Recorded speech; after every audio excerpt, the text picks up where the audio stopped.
Number 10. The muffins. I think we can all agree that Dr. Shannon Curry has been one of the favorites when it comes to the mix of experts and witnesses called to the stand. She was in essence brought on to do a psychiatric evaluation of Miss Heard for the case. At one point, while being questioned by Heard's counsel, Curry got sucked into a conversation bizarrely about muffins that she had brought to the office with her.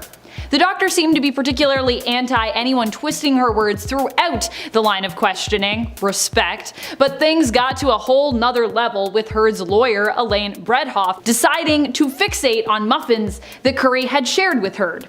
Ms. Bredhoff claimed the muffins were bought by Curry's husband for the two to enjoy, basically implying that Dr. Shannon Curry had shared details of the case with her husband, which is basically not allowed. However, Curry responded by clarifying that she usually brings muffins to the office but was running late, and so she had her husband get them for her. While he knew that a high-profile client was coming by, he did not know it was Miss Heard. It got to the point where the doctor had to ask Bredhoff to please stop talking about these muffins. It actually seemed to me like Heard's lawyers wanted to talk with Curry about anything but her actual report that she was basically there for. Number 9. Johnny Depp declares he was a victim. A powerful moment that I think went viral for that very reason, that it was so powerful. At the end of his own testimony, Johnny Depp finished by clarifying what he said in a recording where he and Amber Heard were having an argument. Miss Heard is heard tauntingly saying, "Please tell people it was a fair fight and see what the judge and jury think. Tell the world, Johnny, I'm a victim too, and I know it's a fair fight, and see how many people believe or side with you." She speaks over top of Johnny, who was asked to clarify while on the stand what his response was in that conversation. He answered, "I said, yes, I am." And friends, before we move on to this next spot, if you enjoy our videos here at IO, please do us a favor and click that subscribe button and maybe, write a little comment down below. Let us know if you're watching the trial, or if you're not, or what you think about it. Number 8. Johnny Depp calls hearsay on all the hearsay. Johnny Depp had a particularly tough time with Ben Rottenborn, one of Amber Heard's lawyers, who kept calling hearsay repeatedly during a line of questioning. Mr. Depp was attempting to explain what a second doctor had told him what he was, and well, that was as far as he actually got before Rottenborn objected, citing hearsay. Admittedly tired of all the objections, Depp actually responded to the hearsay claim saying, "I haven't finished my sentence. How do you know?" Savage. But also pretty accurate. I mean, he hadn't finished his sentence, so how did he know that what Johnny was about to say was even going to be hearsay? Because he was referring to what a doctor told him? Number 7. Drinking heavily. There are a few moments where Johnny Depp was grilled on his alcohol and substance use during the trial. At one point, one of Heard's lawyers asked, "You were drinking pretty heavily?" Which, while a statement is phrased as an assumed, agreeable question. In fact, a lot of the questions I feel like they ask aren't even like, "You were doing this?" They're more like, "You were doing this." It's like a statement.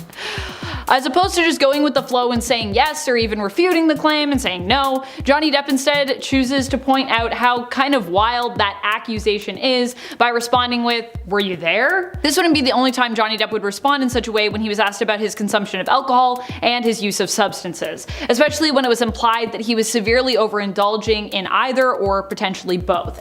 But it was one of the most memorable retorts in regards to that line of questioning. Number 6. Johnny Depp predicts hearsay. While discussing Amber Heard's 30th birthday dinner, Depp cracked a joke anticipating that a hearsay call was coming. He was explaining that Josh Drew, then partner of Amber Heard's once best friend Raquel Rocky Pennington, was a chef, and asked Amber what she would like for him to cook in honor of her birthday. As commotion started up surrounding this statement, Johnny accurately predicted a hearsay call was coming. "That's hearsay, I guess," he said, and stopped his explanation. He later went on to joke, "I'm learning," and then began to rephrase his explanation of the dinner and Drew's involvement, simply stating that Drew made Amber's favorite dinner for her birthday, which was Mexican. Number 5. Festival of Ice Cream. The amount of text, pictures, video footage, and audio recordings, as well as articles and reports that have been a part of this case is endless, and there's probably only going to be a lot more as it keeps going. But one picture and moment seems to have stood out from some of the rest. It's a picture that is circulating and that was shown in court of Johnny Depp asleep on a couch with his right hand in his pocket, holding ice cream, which is basically spilled all over him and the couch. When asked about the picture, he explained that he had fallen asleep due to substances he took, as well as from an exhausting 17-hour day at work. In addition, he claims the ice cream he's holding was Amber Heard's ice cream that she basically had asked him to hold, possibly because she saw that he was falling asleep and she thought it would make for a valuable picture of him. His memorable response specifically surrounding the ice cream and that the picture was that he was not participating in the festival of ice cream. Number 4. Hearsay all day. I want to stop talking about all the hearsay moments, but honestly they're too good, so I really can't because they're just endless.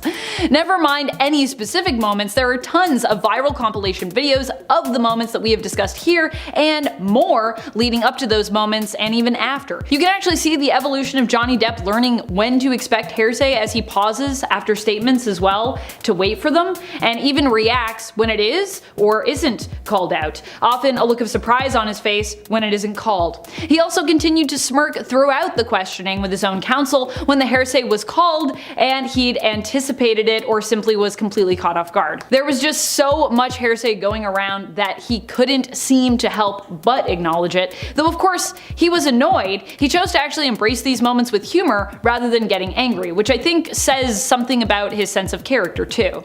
At least as we see it in this trial. Number 3. Milani Cosmetics serves up facts. It's truly been a wild ride of a case thus far, with even Milani Cosmetics getting involved. During their opening statement, Heard's team, namely lawyer Elaine Bredehoft, stated and showcased a kit that Amber Heard allegedly kept with her at all times in her purse. The kit is a color correcting palette which Bredehoft claims was vital to Heard as it was one Amber would become all too experienced with using to cover up her bruises and her cuts, injuries sustained due to mistreatment from Depp allegedly throughout the course of their relationship. There's just one problem that Milani Cosmetics, the company that makes the kit, found with this claim, and it's a pretty big one.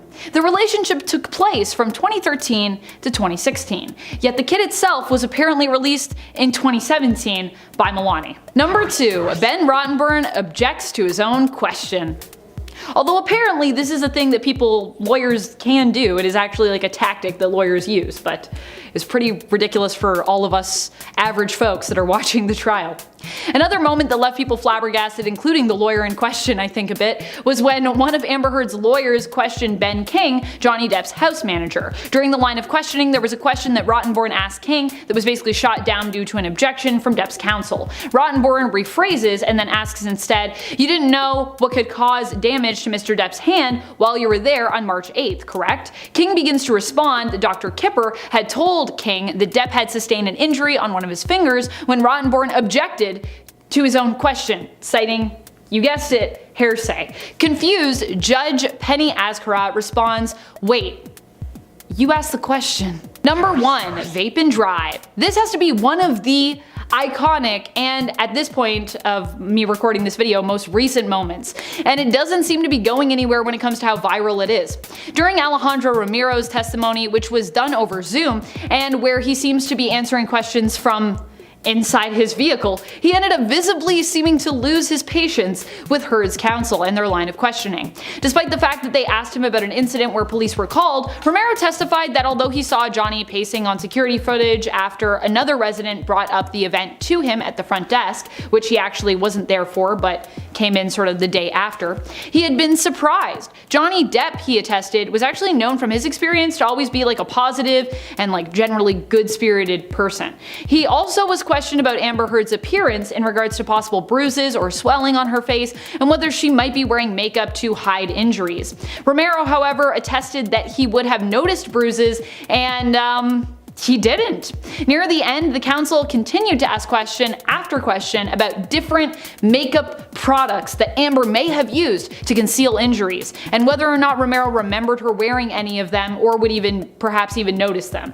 This was when Romero responded by vaping through his testimony and even beginning to drive in his vehicle while on the call, surprising pretty much everyone in court and being praised on the internet as a literal mood and an absolute legend. And number 9, Penelope Cruz. Another big celebrity that had spoken out in defense of Johnny Depp was Penelope Cruz. In her statement she said, "I've always been impressed by his kindness, his brilliant mind, his talent, and his peculiar sense of humor. I've seen Johnny in so many situations and he is always kind to everyone around. He's one of the most generous people I know. During 6 months of my first pregnancy, I spent every single day with him while we shot Pirates of the Caribbean. My husband and I will never forget the sweetness, protection, and kindness he treated me with during every single step of that process. We love him very much and I feel lucky to have someone so special in our lives. This is a great example of his character, and so Penelope could be someone that Johnny's defense wants to call on to testify against Amber Heard. Speaking of Penelope's husband, in at number 8, Javier Bardem. In a separate statement from his wife in March of 2020, Javier also showed his support for Depp amid his defamation lawsuit against Amber Heard. The two actors had previously worked together in the 2000 film called Before Night Falls, and again in 2017's Pirates of the Caribbean, Dead Man Tell No Tales. In his statement about Johnny, he said, "I stand by Johnny because I have always seen and felt a true caring and loving man in him, an extraordinary and unique artist who has listened to anyone who needed his help. I not only love Johnny but respect him deeply, and I thank him for being the free and careless little boy he is in his art and the mature and loving man he is in the lives of others. Always there when we need him. I love Johnny because he is a good human being, trapped in the lies and manipulations of toxic beings, and yet smiling and loving us all in spite of it. How? Through his music, through his acting, through his silence. This means a lot. Thank you, Johnny. Millions of others like me love you deeply." In at number 7, Sia. The likelihood of Sia showing up to court is, well, not likely. But in a case like this, I mean, who knows? I don't think that Paul Bettany was prepared for a bunch of lawyers to be digging through 10 years of his text messages and emails, but it happened. And the musician gave her take on the situation and came to the defense of Depp. In the tweet she said, "Just showing my public support for Johnny Depp. I mean, I'd loved him to get clean and stop with the jewelry, but he is clearly the victim after hearing those tapes." Testament to Johnny Depp's character and long-standing references for how non-violent he really is. Ryder was engaged to the actor for 3 years beginning in July 1990. She first met him at the Great Balls of Fire premiere in June of 1989, and they began dating 2 months later when she was 17 and he was 26. In her statement to the courtroom, Winona said, "I understand that it is very important that I speak from my own experience, as I obviously was not there during his marriage to Amber, but from my experience, which was so wildly different, I was absolutely shocked, confused, and upset when I heard the accusations against him. The idea that he is an incredibly violent person is the farthest thing from the Johnny I knew and loved. I cannot wrap my head around these accusations. He has never been violent or abusive towards anybody I have seen. I truly and honestly know him as a really good man, an incredibly loving, extremely caring guy who was so very protective of me and the people that he loves, and I felt so very, very safe with him." In at number 5, Vanessa Paradis. Vanessa is another person that we could potentially see testifying against Amber Heard. The French singer is Johnny's ex-wife and mother of 2 of his children. Despite separating in 2012, they still remain very close as co-parents. In her statement to the court, Vanessa said, "I have known Johnny Depp for more than 25 years. We've been partners for 14 years, and we raised our 2 children together. Through all these years, generous and non-violent person and father. I am aware of the allegations which Amber Heard has publicly accused Johnny of for more than 4 years now. This is nothing like the true Johnny I have known, and from my personal experience of many years, I can say he was never violent or abusive to me." In at number 4, Kevin McNally. Johnny Depp's Pirates of the Caribbean co-star Kevin McNally also spoke up in defense of Depp in the past and could be another person that we see testifying against Amber. Back when it was only rumored that Johnny would be losing his role as Jack Sparrow in the franchise, the actor said, "My dream is that some sort of link will be needed between what has been before and whatever bizarre incarnation of it there is to come. But I sincerely think that my fate is so tied in with Johnny that I will go with him if indeed he does go. To be there when somebody creates a modern legend is absolutely extraordinary. For anyone to want to throw that away seems to me criminal." And that, my friends, is just how big of an impact that Depp has made on people. Kevin is not only loyal to Johnny, but still is in awe of being able to watch him create the legendary character of Captain Jack Sparrow. In number 3, David Yates. David Yates is the director of Fantastic Beasts, and even he could not keep a tight lip on how great Johnny Depp is. Even in the face of the allegations that were coming out, he still said of Depp, "Honestly, there's an issue at the moment where there's a lot of people being accused of things. They're being accused by multiple victims, and it's compelling and frightening. With Johnny, it seems to me there was one person who took a pop at him and claimed something. I can only tell you about the man I see every day. He's full of decency and kindness, and that's all I see. Whatever accusation was out there doesn't tally with the kind of human being I've been working with." In at number 2, J.K. Rowling. Johnny Depp being cast as the Dark Wizard Grindelwald in the Fantastic Beasts franchise surprisingly angered a lot of fans. Although Rowling couldn't care less and stated that she had no problem with casting Depp. On her website, she spoke more about the decision and said, "For me personally, the inability to speak openly to fans about this issue has been difficult, frustrating, and at times painful. However, the agreements that have been put in place to protect the privacy of 2 people, both of whom have expressed a desire to get on with their lives, must be respected. Based on our understanding of the circumstances, the filmmakers and I are not only comfortable sticking with our original casting, but genuinely happy to have Johnny playing a major character in the movies." And coming in at our number 1 spot, Johnny Depp. This one is obvious, but Depp certainly should be included on this list at least. He is the main person testifying against Amber Amber Heard, and we'll just have to wait and see if what he says is enough, because he has already gone over much of the situation in his libel case against The Sun, so Depp will have a lot to go off of. For example, he could personally speak on the couple's history of addiction. Another piece of this story that often gets overlooked is the history of addiction that certainly played a role in this messy divorce. Depp has acknowledged many times that he has tried to kick habits of heavy drug use during the period of his marriage, but added that he sometimes had lapsed. Amber, though, was not some drug-free saint that could just help him through this. In fact, one could argue that her addiction habits only helped fuel their toxic relationship. During one courtroom hearing, Depp claimed that Heard had chopped out lines for him before rubbing some onto her own gums. Depp's lawyer also noted that Heard experienced anxiety, insecurity, and jealousy that would manifest itself in severe outbursts of anger and rage. When Sasha Wass said that Amber would often have 2 or 3 glasses of wine during an evening, Depp fired back with 2 or 3 bottles. Plus, I'm sure there is a lot more to this case that we have not heard yet, and either way, that will come up in trial. Starting off in our number 10 spot, we have Notting Hill. During Amber Heard's testimony, she spoke about her and Johnny's first time meeting and basically how they fell in love. So during this, she spoke about a time where Johnny was sober, he wasn't drinking alcohol, and instead he was drinking tea. Lots of tea. If you have been following the trial, her emphasis on how much tea he was drinking might have struck you as a little odd. I mean, I was watching it live and I was a little confused as to why she spoke about it so many times and seemed to care about it so much. Many people on the internet, however, are starting to believe that it may be a reference to Notting Hill. It's similar to a line that Julia Roberts is seen saying to Hugh Grant, and people out there think that the way Amber said it in her testimony was also a mimicked version of how Julia Roberts said it. It may seem like a small thing, but in the grand scheme of all of the quotes that we're going to talk about on this list today, it certainly becomes a little more interesting. In our number 9 spot today, we have Mildred Pierce. During Amber's testimony, she begins talking about what she claims is the first time Johnny hit her. While speaking about this, she claims that after this, Johnny said that he would, quote, rather cut off his hand, end quote, than lay another hand upon her. Many people believe that this is a line that was stolen right from the 1945 film Mildred Pierce. In this film, there's a scene where Mildred sort of suddenly lashes out and she ends up slapping Veda across the face. As Veda stands there looking surprised at what just happened, Mildred apologizes for her actions, saying, quote, I'm so sorry I did that, I've had rather cut off my hand. The lines definitely are similar, whether or not they were directly stolen from these pieces of work. Maybe they're stolen, maybe it's a coincidence, or maybe it just shows how rehearsed the testimony is. In our number 8 spot today, we have the talented Mr. Ripley. This quote is definitely one of the most popular ones floating around the internet today, and it is said to be in reference to Amber Heard's opening statements. People are claiming that Amber was directly quoting the talented Mr. Ripley, which featured a character who would shower people with gifts and then sort of disappear, sort of similar to what Amber testified about her relationship with Johnny. While it's floating around the internet that she directly quoted the movie word for word, I could not find a timestamp where she took the quote directly. Instead, however, I could find things that would sort of suggest a similar story to what was seen in the movie. The quote people are referencing says, quote, the thing with blank, Amber says Johnny, it's like the sun shines on you and it's glorious, and then he forgets you and it's very, very cold. When you have his attention, you feel like you're the only person in the world. That's why everybody loves him so much. Amber didn't say these words exactly as far as I could find, but she does say something similar. She talks about a sort of warm glow that was felt at the beginning of their relationship, and that he showered her with gifts and made her feel like the most beautiful woman in the world, and they would be in this bubble for 4 or 5 days at a time, but then he would suddenly just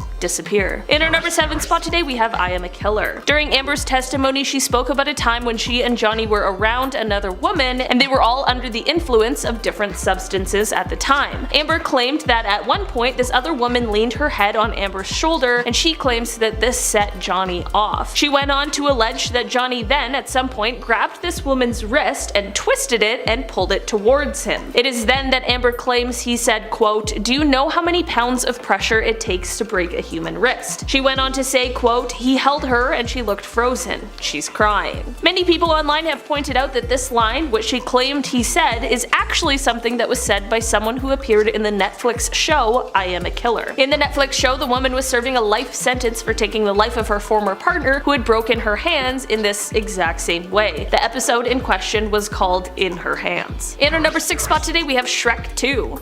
Okay, this one is certainly probably the silliest on this list and definitely a little on the satire side, but the internet will always be undefeated in seeing something and running with it. This is a moment in the trial that someone on TikTok was quick to point out was kind of similar to a moment in Shrek 2 of all of the movies that exist. In the Shrek clip, Prince Charming is looking around going, "Whoa, what happened here?" In this TikTok clip, it quickly cuts to Amber, who says the exact same thing almost in the exact same way. I would definitely like to assume that she did not steal a line from Shrek 2 for her testimony, but at this point, really, anything is possible. In our number 5 spot today, we have White Chicks. During Amber Heard's first day of testimony, she told quite a frightening story that she alleges is a real and true thing that Johnny did. She explained that there was a point where she had called Depp's sister, who is said to have showed up later to help remove Depp from the home, but as they were driving in the car, she told a terrible tale of what she says happens. She said, quote, "He has the window down. At some point he starts howling out the window and he grabbed Boo, his dog, a slightly chunkier teacup Yorkie. He grabs Boo and holds Boo out the window of the moving car. He's howling like an animal while holding the dog out of the window." She does go on to explain how everyone reacted in this situation, but people on the internet were quick to point out a hypocritical moment. Not only did people think that this story was taken straight out of the movie White Chicks, in which there is quite a similar scene as to what she just described, but there is also an Instagram photo that has since been circulating the internet of a similar scenario that Amber described, but in this scenario, it is very clearly Amber who is holding the dog out of the car window. This has all made people skeptical of this story she told and unsure of the truth behind it. In our number 4 spot today, we have True Detective. This is a moment that is similar to the I am a killer one we already talked about, and it's in reference to the part of Amber's testimony where she was speaking to an aggressive moment that happened on a flight between Amber, Johnny, and the flight attendant who was on the same flight at the time. Amber claimed that Johnny grabbed this flight attendant's wrist, slammed it down, and said something similar to how a few pounds of pressure could break it. One Twitter user was quick to point out the similarities between this testimony and a scene from True Detective Season 1. People seem to believe that this was taken from the show, considering the similarity of this story to the other one we already talked about, as well as the similarity to the show. It is compelling that people are pointing out that perhaps either of these women might have spoken out or testified if these stories were true, but of course that doesn't mean the story isn't true, it's just an interesting question we have to ask. In our number 3 spot today, we have The Article. This is something that wasn't stolen from a movie or a piece of literature, but it is something that people have been pointing out because it seems as though it is untruthful, or at the very least in direct contrast to something she had mentioned prior to their divorce. Amber claimed during her testimony that prior to her relationship with Johnny, she wasn't a fan of his. She said she wasn't a fan of his art, but when fans found an article from years ago, they began to question just how true that really was. In the article, it is said that Amber, as a teenager, had photos of Johnny all over her room. A friend of hers told the Inquirer that Johnny was basically Amber's first love, that when she was a teenager, she had already decided to become an actor, and that she had photos of him all over her room. They finished by saying, quote, "So it's no surprise they fell in love while working together. Amber can usually get whatever she sets her mind to." In our number 2 spot today, we have Alpha Dog. This one is more of a theory in relation to the trial rather than a direct ripoff, but it certainly is interesting. So we have all heard the story of the poo on the bed at this point. If you haven't, basically it's just a story that suggests that Amber had left feces in the bed that she and Depp had shared together after a night of arguing. It is said that she tried to blame the mess on the pair's dogs, but many people have suggested that this was just a lie to cover the bizarre action. This theory in question is that this entire move was one that was stolen from the movie Alpha Dog. In the movie, which she actually was in, although it was a short appearance, one of the characters who is under the influence of certain substances decides to defecate on his enemy's rug as revenge. It certainly is a cinematic move, that's for sure. Whether this is true or not has yet to be proven, but it certainly is a compelling theory. In our number 1 spot today, we have Maid. People on Twitter pointed out a similarity in Amber's testimony to a Netflix series called Maid. People specifically pointed out the part where she was talking about how Johnny allegedly threw a glass in her direction, then punched a wall, then punched the wall right next to her. According to people who have seen the Netflix show, which is about a woman who is fleeing a very harmful relationship in order to provide a better life for her children, it is said that this scene is actually in the show. It is entirely possible that real life just happened to align with the show, but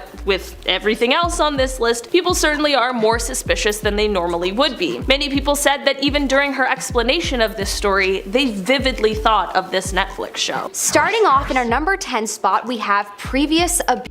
Unless you have been following the trials, then you may be surprised to hear that allegedly Amber Heard herself has a domestic abuse charge from her previous relationship before Johnny Depp. Apparently, while Amber was dating her then girlfriend at the time, Tasia Van Ree, she got into a heated argument at the Seattle-Tacoma airport and reportedly struck Van Ree in the arm, which resulted in her arrest for misdemeanor domestic violence. When asked about this incident, a rep of Heard's says she was wrongfully accused and the situation was misinterpreted and over-sensationalized. How does one misinterpret a misdemeanor domestic charge? You either got one or you didn't. Also, if this was in an airport, I'm assuming someone saw it and that's why she was charged. Maybe that's not the case, but could the person that reported it please stand up and tell us if in fact that was a real charge? Tasia has also come out and reportedly stood by Amber, saying that this account was misinterpreted and that she is close to Amber to this day. So maybe it all was just a misunderstanding. Or perhaps if they are still close, maybe she's just covering for her. I guess we may never know. In our number 9 spot, we have the charity scandal. This is one of the darker secrets that I've come across so far. Following her divorce settlement, Amber promised to donate all $7 million to the charity called the ACLU. The ACLU, the American Civil Liberties Union, is a charity that helps fight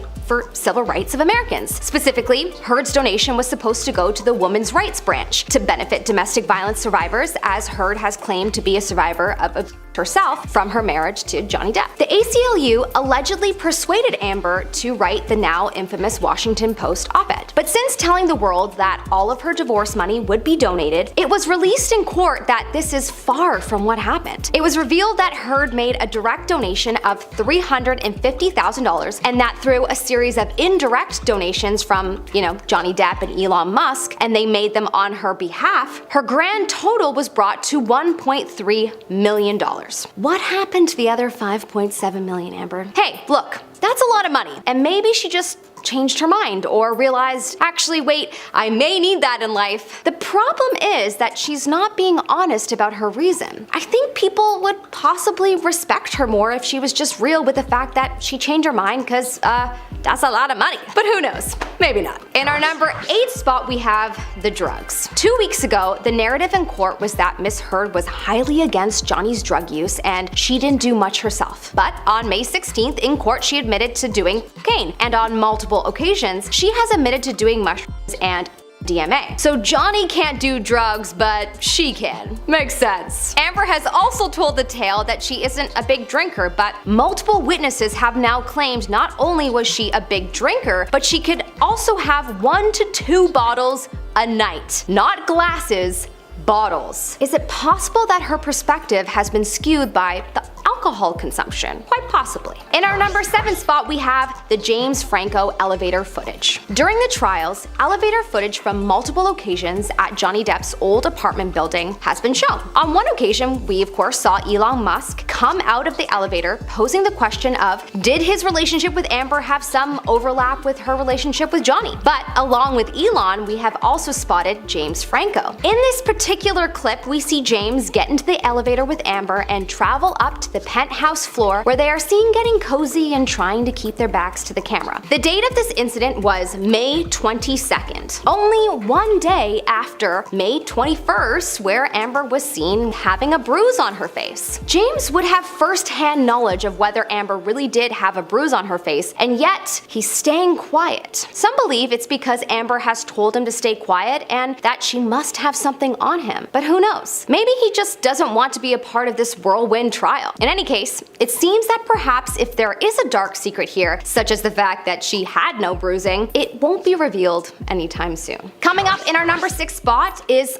who's calling the shots? In May 2016, while Johnny was out of town, Amber went with her lawyers to petition for a restraining order against Johnny. Johnny was not there to make his case. Supposedly exposed in a text convo with Johnny, allegedly, Amber's mom told Johnny that the lawyers told her to petition for a restraining order while Johnny was out of town. So Amber took the blame off of her hands and pointed it at her lawyers. The lawyers made me do it. But the thing is, lawyers work for their clients. They can't force their clients to do anything. They can suggest that you do something, but it is up to you to actually do it. Also, how did the paparazzi know where Amber was going? Someone definitely called them, so whether it was Amber or not, we don't know. But what's interesting is that apparently Amber exited the courthouse that day by walking out the front doors. Allegedly, there is a back exit for celebrities to leave so that they don't get seen by the public. So why choose the front exit where, you'll be seen? Unless perhaps you want to be seen. The whole situation is quite curious. In our number 5 spot, we have Thanksgiving 2015. In Miss Heard's testimony, that was a horrible night where Johnny kept disappearing with Marilyn Manson to do drugs, and he apparently was disappearing a lot throughout the night. Amber went up the stairs to figure out what was going on when she said something to provoke Johnny, and they got into an argument. These are her words. He then allegedly grabbed her shirt from the top of the stairs and flung her around a little bit. She went to retreat into the washroom when Johnny picked up the wine decanter and threw it at her face. It actually smashed into the art behind her. She then went downstairs and put on a smile and continued at the night. In a recent interview with Marilyn Manson's personal assistant and friend Paula, she told the world that she was allegedly at this dinner with Amber, Johnny, Marilyn, and Amber's friends. She took a video of that night, which shows all of the guests having a really good time. In her description of the night, she said that Amber's claims made no sense, as they all were having a good time that night. She did say that Johnny seemed a little sad that night, but later found out that Betty Sue, Johnny's mom, was in the hospital. She thought it was odd that Amber was drinking and having such a lively time, a little rowdy, and not really paying attention to her man, who was clearly sad. Is it possible that Amber's lack of compassion for what he was going through led Johnny to get so angry that he,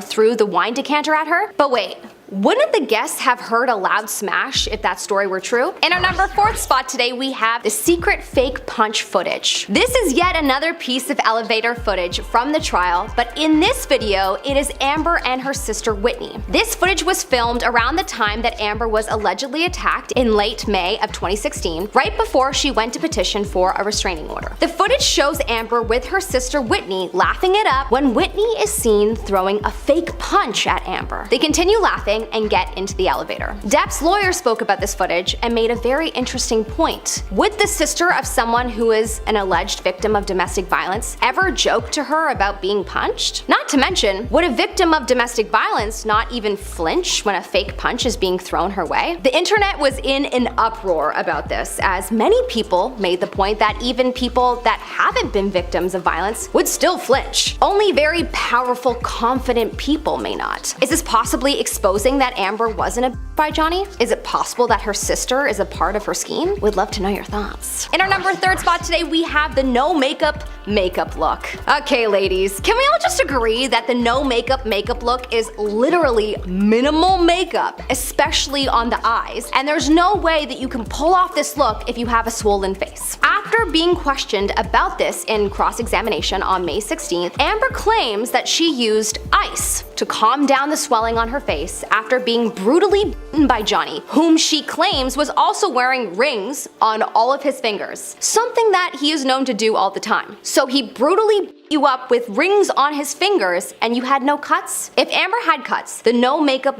look would not be able to disguise texture, and you would see the areas where the cuts were even if they were brown. So I think most of the ladies of the world that wear makeup are very suspicious of this. In our number 2 spot, we have the dog poop. Oh, the infamous dog poop. In the trial, it was revealed that at some point sent a photo to Johnny with dog feces on his side of the bed. She then proceeded to blame it on the dogs. When Johnny was questioned about this, he laughed and said that there was no way that it was the dog's poop, as they are teacup dogs, and if you haven't ever seen a teacup dog, just imagine that they are really small. The feces was supposedly not small. Amber and Johnny's security team from the time testified that it was indeed too big to be from the pups. But alas, a dark secret that I'm sure she will take to the toilet. The grave. In our number 1 spot, we have the I Hit You tape. Probably one of the most famous tapes of the trial. It's the tape where Amber is quoted as saying, "I hit you. I did not punch you. I did not deck you. I hit you. But you're fine. I did not hurt you. You are such a baby. Grow up, Johnny," with a bit more colorful language language thrown in there. In response to this, you hear Johnny saying, "You start physical fights," to which Amber replied, "Yeah, I did start a physical fight," to which Johnny replied, "Yeah, you did, so I had to get the F out of there." If you haven't heard this tape in full, you really need to ASAP, as this tape will certainly leave you confused about whether Amber is telling the truth. I know most of you feel that she isn't telling the truth, but there's still some people that haven't been following the trials closely enough that they still feel conflicted. And so, in this case, you should really listen to this for a different perspective. First up, we got Cara Delevingne. Model Cara Delevingne is one of many celebrities who's been dragged into the case of Johnny Depp and Amber Heard. It was claimed that Heard had a three-way affair with Cara Delevingne and Elon Musk. Allegedly, the three of them hooked up at Depp's downtown LA penthouse in late 2016 after Heard split from Depp. After the rumor started to go viral, Musk shut down the claims. Page Six reported that he never slept with Cara and they were only ever friends, with Musk saying, quote, "Cara and I are friends, but we've never been intimate. She would confirm this." Musk also said he did not start seeing Amber Heard until a month after her divorce filing. And I'm sure that Cara does not like her private life getting pulled into this mess, especially since she's very quiet about her personal life to the public. Next up, James Franco. Even though James Franco is an A-list actor, for the most part he keeps a pretty low profile. Other than when he's promoting movies, he is rarely talked about by the public. But he's another celebrity who was pulled into the Amber Heard vs. Johnny Depp trial, and I'm sure he hates it, especially considering he's been accused of inappropriate conduct with women in the past, and he's not someone that most people believe. James Franco and Amber Heard have worked together on multiple movies in the past, and when they shot 2015's The Adderall Diaries, Depp was convinced she was having an affair, which turned out to be true, as video footage showed the two getting cozy in an elevator. Heard claims that when she saw him that night, he asked about her bruises. In an audio recording shared in court, Depp could be heard telling Amber, quote, "I become irrational when you're doing movies. I become jealous and effing weird, and we fight a lot more." I'm sure Franco also doesn't like that he's on the side of Amber Heard, who is quickly losing public support. There's even a chance that his link to Amber Heard could hurt his acting prospects in the future, as Johnny Depp fans are known to boycott anyone and anything that involves Amber. Next up, Kate James. When Kate James first testified in the divorce against Amber and Johnny, she testified in support of Amber. However, James decided to change her story after she realized way too many of Amber's lies were not adding up. Heard's former personal assistant, Kate James, testified against her in court, claiming that Amber was full of anger and horrible to work for. James testified that she never saw Depp getting physical with Heard, but she did see Heard enter blind fits of rage on many occasions. Allegedly, Heard once spit in her assistant's face when she asked her for a raise. Along with this, Heard descended into screaming fits of blind rage, sent incoherent text messages at 4 a.m., and was often drunk and high on illegal substances. Then when asked about Johnny Depp, James only had positive things to say. James said that when she interacted with Johnny Depp, he was very calm and almost shy. Quote, "like a total southern gentleman," James said. James has been a key figure in the court of public opinion. Since she changed her opinion to be on his side, many believe Johnny is telling the truth. Next up, Jennifer Grey. Jennifer Grey, former fiancée of Johnny Depp's, is also being put into the conversation surrounding this trial. Grey has stated that the trial breaks her heart and she wishes that it was resolved. Grey and Depp were engaged in 1989, adding that she thinks it's sad and wishes everybody well. Shockingly, Grey did admit that in their past relationship, Depp was possessive and would get into fights at bars regularly. The pair were in a long-distance relationship at one point during their relationship, and at one point he started to get more in trouble with the law, saying in her book, quote, "Johnny was commuting every week back and forth from Vancouver, but he had begun more and more regularly to be getting in trouble, fights in bars, skirmishes with cops." According to The Independent, she continued, quote, "He'd start missing his flights home to LA, having overslept, but when he did come home, he'd be crazy jealous and paranoid about what I'd been up to while he was gone," which is similar to what Heard has said about him. Heard has testified that Depp was incredibly jealous of Heard's friend and co-star James Franco. Although some of what Grey has said could be considered similar to what Amber Heard has said, Grey still refuses to take Amber's side and will not publicly defend her. Elon Musk. Elon Musk has been in the news for a number of reasons recently, from his Twitter takeover to his involvement in the Amber Heard trial. Heard was in a brief relationship with the billionaire in 2017 following her split from Depp, and Depp has long accused Heard of cheating on him with Musk, even though Musk vehemently denies this. During the trial, it was exposed that Musk gave a majority of Heard's pledged donation to the ACLU, clearly helping her to cover up her lies. During the trial, we learned that the ACLU has so far received over $1.3 million in total. Elon gave $500,000 to the ACLU, Johnny Depp himself donated $100,000, and another $350,000 was given from a fund at investment firm Fidelity. In court, it was alleged that the Fidelity funds also came from Elon. Finally, only $350,000 came from Heard herself, even though she pledged to give $3.5 million to the organization. Elon paid the money because he believed Heard was desperate and the victim of harm from Depp. But if the court finds Amber Heard guilty of lying in this case, he will have no choice but to stop defending her. He might even have to ask for his money back. And finally, Howard Stern. Howard Stern has never been shy about his opinions on celebrity matters, and it's been no different in regard to the Amber vs. Johnny trial. Stern trashed on both sides of the trial, but he said that he believes that Johnny Depp is a massive narcissist. During his legendary radio show, Stern said that Johnny Depp was, quote, overreacting while on the stand. He continued that he believes Depp is a narcissist who wanted the trial televised because narcissists, quote, think they can talk their way out of everything. Adding, quote, on the narcissism scale, I think Johnny Depp is a huge narcissist. And what I mean by that is that he'll figure, I put this on TV, and because I'm so persuasive and I'm so smart and I'm such a wonderful guy. Stern said that the trial is not going well for anybody, saying that the pair sound like two battling children. Starting off first, we have the TV host and former friend of Heard's, Amanda Day Cadnett. Back in 2020, Amanda publicly spoke about withdrawing her support for Heard after some explosive evidence was revealed in the 2020 UK libel trial. The TV host was initially supposed to be called by The Sun, but in a legal declaration that was filed in June of that year in a separate case, it was revealed that she had quite a change of heart on where her opinions and thoughts stood on the entire ordeal after hearing some of the audio tapes that were released. More specifically, she is talking about the audio tapes where Heard admits to striking Johnny in the jaw, as well as the tapes where she can be heard verbally abusing Depp. Amanda is quoted as saying she was appalled and shocked to hear how Amber was speaking to Johnny. It was later said that Amanda was feeling as though she had been misled in her friendship with Amber, especially when she was there to support her while these alleged disputes between her and Johnny were still ongoing. In the 2020 UK trial, there was even a text exchange between Amanda and Amber that was read out to the court. The exchange came after the alleged interaction in which Amber claims that Johnny threw a phone at her face in May of 2016. The text from Amanda to Amber read, quote, sleeping sounds like the best thing. Put some arnica on your face, make sure you have photos of the injuries please, and text them to me or Rocky. Despite this clear support seen in 2016, it appears as of 2020 and the trial, her feelings have definitely changed. The next celebrity we are moving on to is Robert Downey Jr. Of course, as many of us know, Johnny is facing a ban from a lot of studios, especially since he lost the 2020 trial against The Sun. I mean, it definitely is common knowledge considering that is part of the reason this trial is ongoing at all. Johnny is said to have shot Fantastic Beasts 3 for just one day before he was ousted from the project. This is similar to his role of Captain Jack Sparrow in the Pirates of the Caribbean franchise. The next movie, which is the 6th installment, is said to be proceeding on without their leading character. Of course, this is detrimental to Johnny and his long career, but it is said there is one celebrity who is working hard to get Johnny another starring role sooner rather than later. It has been reported that Robert Downey Jr. himself has been working to get Johnny Depp brought on the team for the upcoming Sherlock Holmes 3 film. Despite this sort of friendly help at this point in time, it isn't exactly likely that this will happen, even with the support of Downey. Warner Bros. Controls the rights to the Sherlock Holmes films, and they are also in control of the Harry Potter spin-off Fantastic Beasts.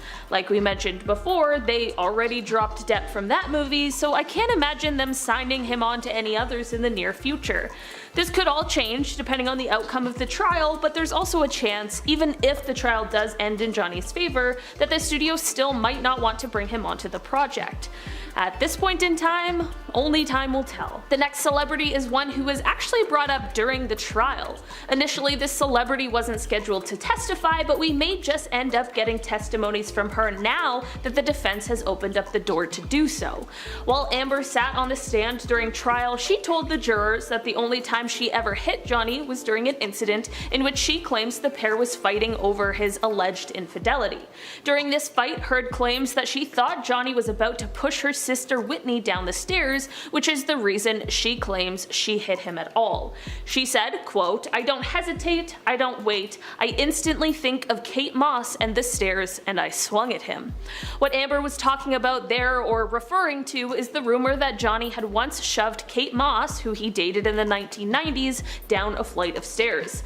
This mention of Kate might end up blowing up in Amber's face, as this now might mean that Depp's team could call Kate to testify, and her testimony could be, and likely would be, that the incident never happened. A source close to Depp has said that he and the supermodel have remained close friends, which makes people believe she would likely testify on Johnny's behalf. We will have to wait and see if she does end up being called in to testify or not, and if so, we'll wait and see what she has to say. Another former flame of Johnny's who has spoken out in support of the actor is Winona Ryder. The pair dated from 1989 to 1993, almost 20 years before Depp and Heard's marriage. But that didn't stop the star from speaking out back in 2016 when these allegations were just coming to light. In a 2016 interview with Time, she called the idea that Depp would hurt Heard, quote, unimaginable. She said, quote, "I can only speak from my own experience, which was wildly different than what is being said." She went on to say, quote, "I wasn't there, I don't know what happened, I'm not calling anyone a liar, I'm just saying, it's difficult and upsetting for me to wrap my head around it. Look, it was a long time ago, but we were together for 4 years, and it was a big relationship for me. Imagine if someone you dated when I was 17 when I met him, was accused of that. It's just shocking. I've never seen him be violent towards a person before." This may have been the first time she spoke about the allegations, but it wasn't the last. Ryder also released a witness statement to the court in 2020 which would detail and confirm that she never experienced any sort of violence or harm in her relationship with Depp. It doesn't appear as if she will be called to testify in this ongoing trial, but it is very clear that her experience and what Amber claims her experience with Depp was are very, very different. For our last celebrity today, we have Heard's co-star in the Aquaman franchise, Jason Momoa. The pair played love interests in the first film and are set to reprise their roles in the upcoming sequel, which is scheduled to be released next year. Because of this working relationship, fans were surprised to notice that Momoa dropped a follow on Depp's Instagram, but this was only after the trial was well underway. It isn't known the exact date or time of when he hit that follow button, but Eagle Eye fans pointed out that prior to the trial, the Aquaman star was not following Depp. This follow didn't come with an unfollow of Amber, however, so people believe that this perhaps may have been to show neutrality in the situation, but people just can't get past the timing of it all. Maybe it was a move curated by his PR team, or maybe it really reflects his true thoughts and feelings on the matter. At the end of the day, there is a huge petition online that has been circulating to have Heard entirely removed from the slated sequel, and if this does end up happening, who knows what Momoa's follows and unfollows will look like. Starting off at our number 10th spot, we have James Franco. Actor James Franco and Amber Heard seemingly had an affair while Heard was still with Johnny. Footage was released showing Franco going up in an elevator with Heard to the penthouse that Johnny owned the day after Depp allegedly assaulted Amber. The footage shows Amber getting cozy with James in the elevator.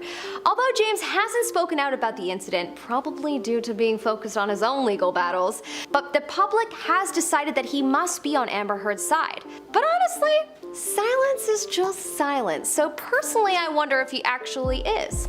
In any case, they're definitely not that tight, otherwise one would assume that he would have said something. But who knows, maybe not. People are weird and not always very loyal. Facts of life. Next up in our number 9th spot is Ellen Barkin. Known for co-starring with Johnny in the popular movie Fear and Loathing in Las Vegas, Ellen dated Johnny for a brief period after this movie in 1998. Ellen has reported that while dating Johnny, she witnessed Johnny being verbally abusive and witnessed him throw a wine bottle at the wall once. She has testified, though, that she has never seen him be physically abusive, but that he had bouts of violence. Interesting. So this testimony has led her to possibly testify on behalf of Amber in the upcoming weeks. Johnny has previously commented on the remarks that Ellen has made against him and said that Barkin just holds a grudge against him. He has been quoted as saying that a element began with Miss Barkin, which lasted for months on and off, really because she was making the film with me at the time, Fear and Loathing in Las Vegas. She wanted a proper relationship with me, and I did not want that. I didn't feel the same about her as she did about me, and I suppose from that moment on, she became very angry. And since then, I haven't spoken to Miss Barkin. Interesting. Well, I guess we'll be able to decide for ourselves when she testifies in the upcoming weeks. Next up, in our number 8 spot, we have Amanda de Cadenet. Known for her being a very famous British talk show host, Amanda is also known for being a Me activist as well as a friend of Amber Heard.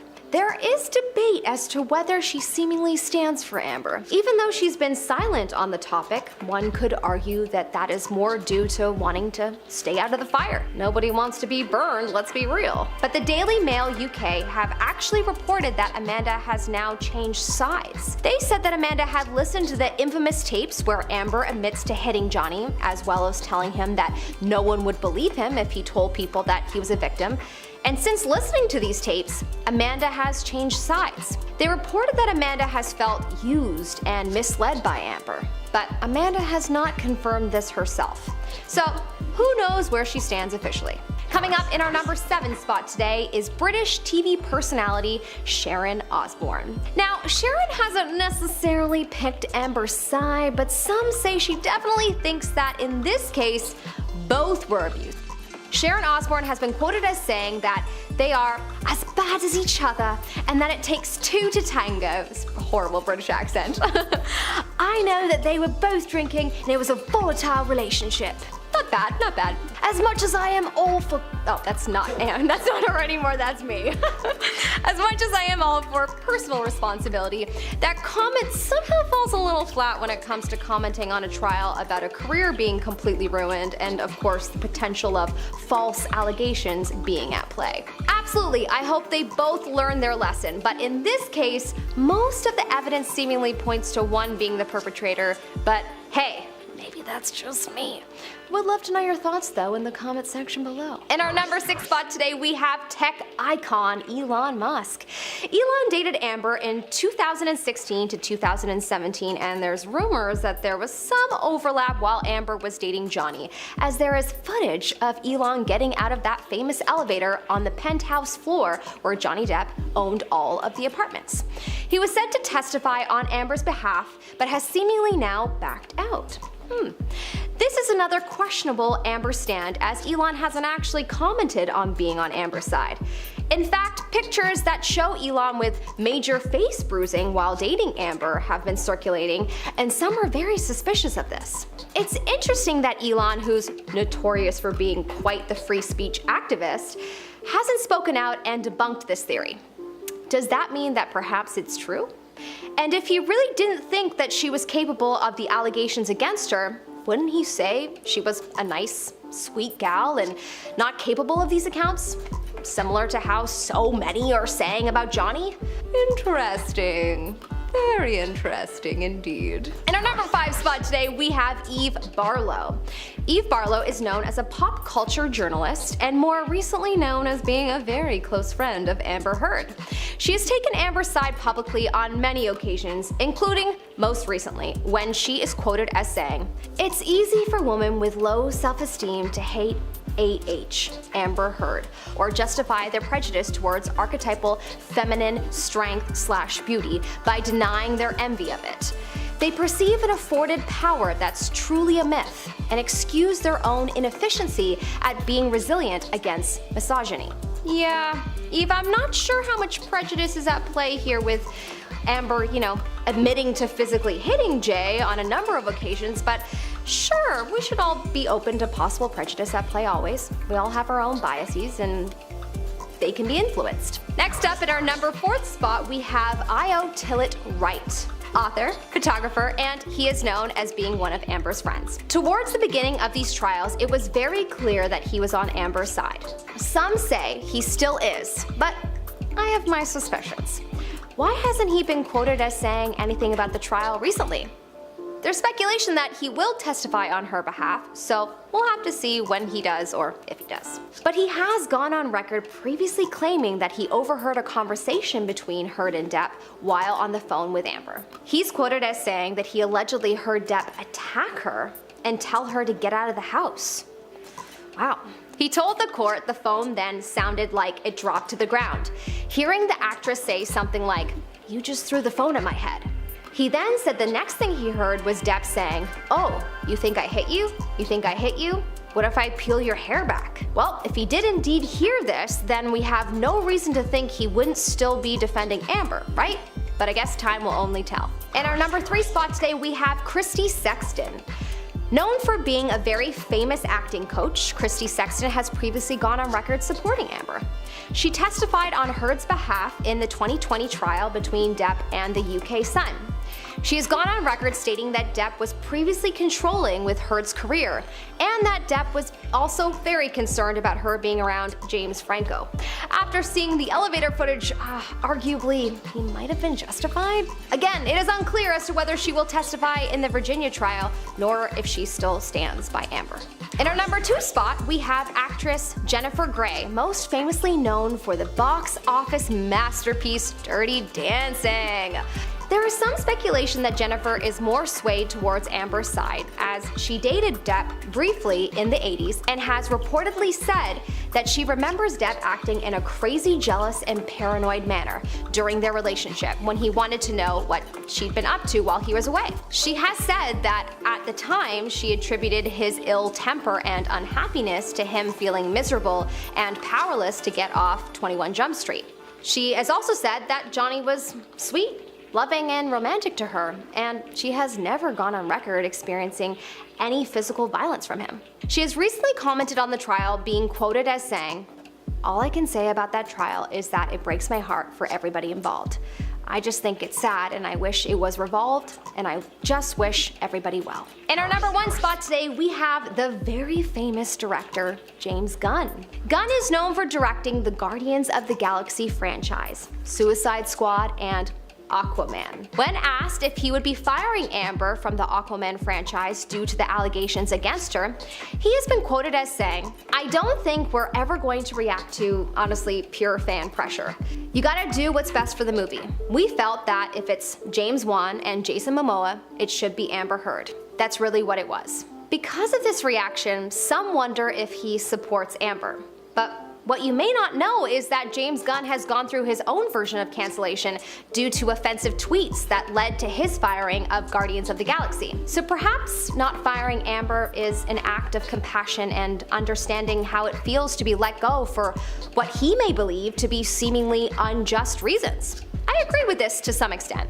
It's very sticky water taking someone's livelihood away from them, and perhaps it's not the most appropriate solution to help someone learn a lesson. Number 10, Heard's acting coach. Christina Sexton, an acting coach who worked with Heard between 2011 and 2017, said in a recorded testimony that as Heard and Depp's relationship progressed and as time went on, she started seeing less and less of them together and would often hear loud arguments while inside their home for acting sessions, saying that it went from being like a normal couple to very tension-filled, especially those last few months that they were together. Sexton added, quote, "I would say that last year they were together, probably 80 to 90% of our sessions began with her crying." In her deposition, Sexton said that she could tell when Heard's tears were genuine because, ironically, she has a little difficulty crying when she's acting. This testimony was so iconic because it was used against Heard later in the trial by Camille Vasquez, Depp's lawyer, who accused Heard of faking tears, calling the actor's testimony the performance of her life, and accused Heard of sobbing without tears during her testimony throughout the trial. Number 9, the poop testimony. Depp told the court that as his relationship with Heard unraveled, he wanted to collect his belongings from their Los Angeles penthouse. He said he let his security guards know he planned to go inside the building, but he received a message from them saying it wasn't a good time. Depp said he wanted to know why when he was told he should wait, because there was, quote, human fecal matter on his side of the bed. The actor added that he was sent a picture of the feces as proof, saying that it was so bizarre and so grotesque that he could only laugh. Well, I'm sure that was the court's reaction too. Depp said that when confronted, Heard tried to blame it on their Yorkies, but from the way he described the whole incident, it was clear that Heard had actually defecated on the bed. Depp's bodyguard, Starling Jenkins, told the court he spoke to Heard about the surprise she left in the boss's bed prior to leaving the apartment, and that at the time, Heard called it a horrible practical joke gone wrong. Number 8,